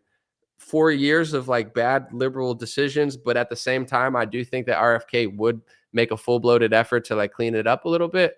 Or Trump, who'd put in judges and people and like Mike Lindell, or it's like I don't know who I would vote for. Yeah, I'll be straight with you. I think I would probably go for RFK, which is probably going to be stunning because that means that I'd go RFK over DeSantis because I already said I'd go Trump over DeSantis. But that's because my priority is preventing World War III. I think RFK is the real deal about that. The way he's described the expansion of NATO, he seems to understand it for real. Whereas, smart, right? Yeah. Whereas Trump doesn't really understand why we're in this proxy war.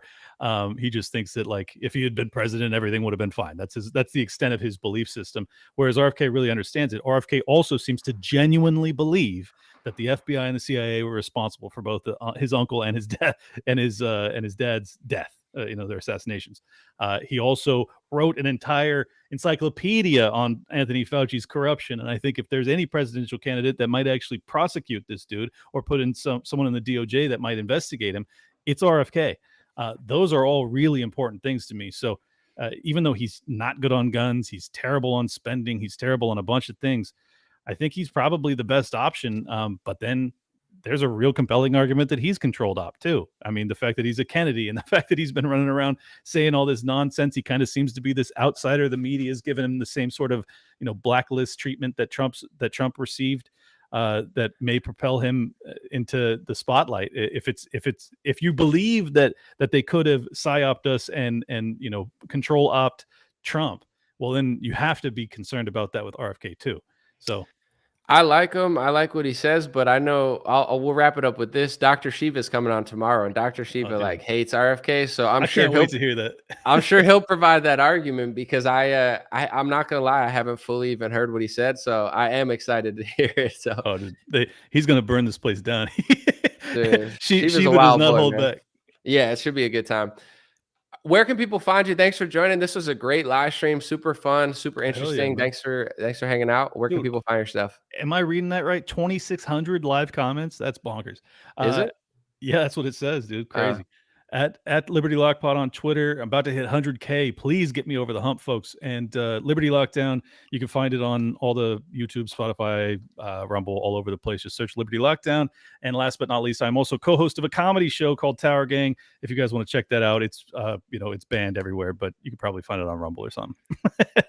Thank you guys. Appreciate you for being here. Thanks for coming, Clint. God bless you guys. It's been Dreamer Podcast. I had a blast. Tomorrow, Dr. Shiva. Next week, Jim Brewer. Possibly Vivek, at some point, but it's been the Dream Rare Podcast. Over and out. Thanks for joining, everybody. Hey, what's going on, my friends? Just a few ways to stay in touch and support if you'd like to. The first way is dreamrare.com. We have blue beanies, black beanies, pink hats, other colored hats, freedom versus tyranny shirts, Stay Blessed long sleeve, God is Great long sleeve, and lots of more cool items coming soon. DreamRare.com. Check out the shop to support. Everything's made in the United States. Handpicked by me. Patreon.com/RareTalk. For $5 a month, you can help support me, support the show. If you haven't noticed, unlike other channels, I don't work with very many sponsors, sometimes none at all. And part of the way I'm able to do that is with the DreamRare.com shop and Patreon.com/RareTalk. So thank you guys for keeping this show free, unimpeded, uninterrupted. I'm forever grateful. My free email list is stayintouchwithme.com. So check the links below in the description or just type in on any browser, stayintouchwithme.com, all one word. You'll find my email list, put it in there, and it's the least annoying email list you'll ever be on. I barely use it because I don't like getting emailed every day or every week. It's annoying. So I don't do it. Stayintouchwithme.com. It helps me take back some power away from big tech. Telegram, t.me/DreamRareChat or @DreamRareChat. Due to censorship, I post all my live stream and videos there. Sometimes I have some bonus content, and I try to give people a heads up when Facebook or YouTube won't. DreamRareChat at Telegram. My Instagram is @DreamRare. Thanks for everybody following there for shorter content. And DreamRareLinks.com. That's DreamRareLinks.com. Has all my stuff. My podcast on Spotify, Apple Podcasts, my music on Spotify and Apple, my Rumble page, my BitChute and Gab page. All my links are found at DreamRareLinks.com. Thanks for watching, folks. God bless you. You already know I'll be back with more content soon. Appreciate you.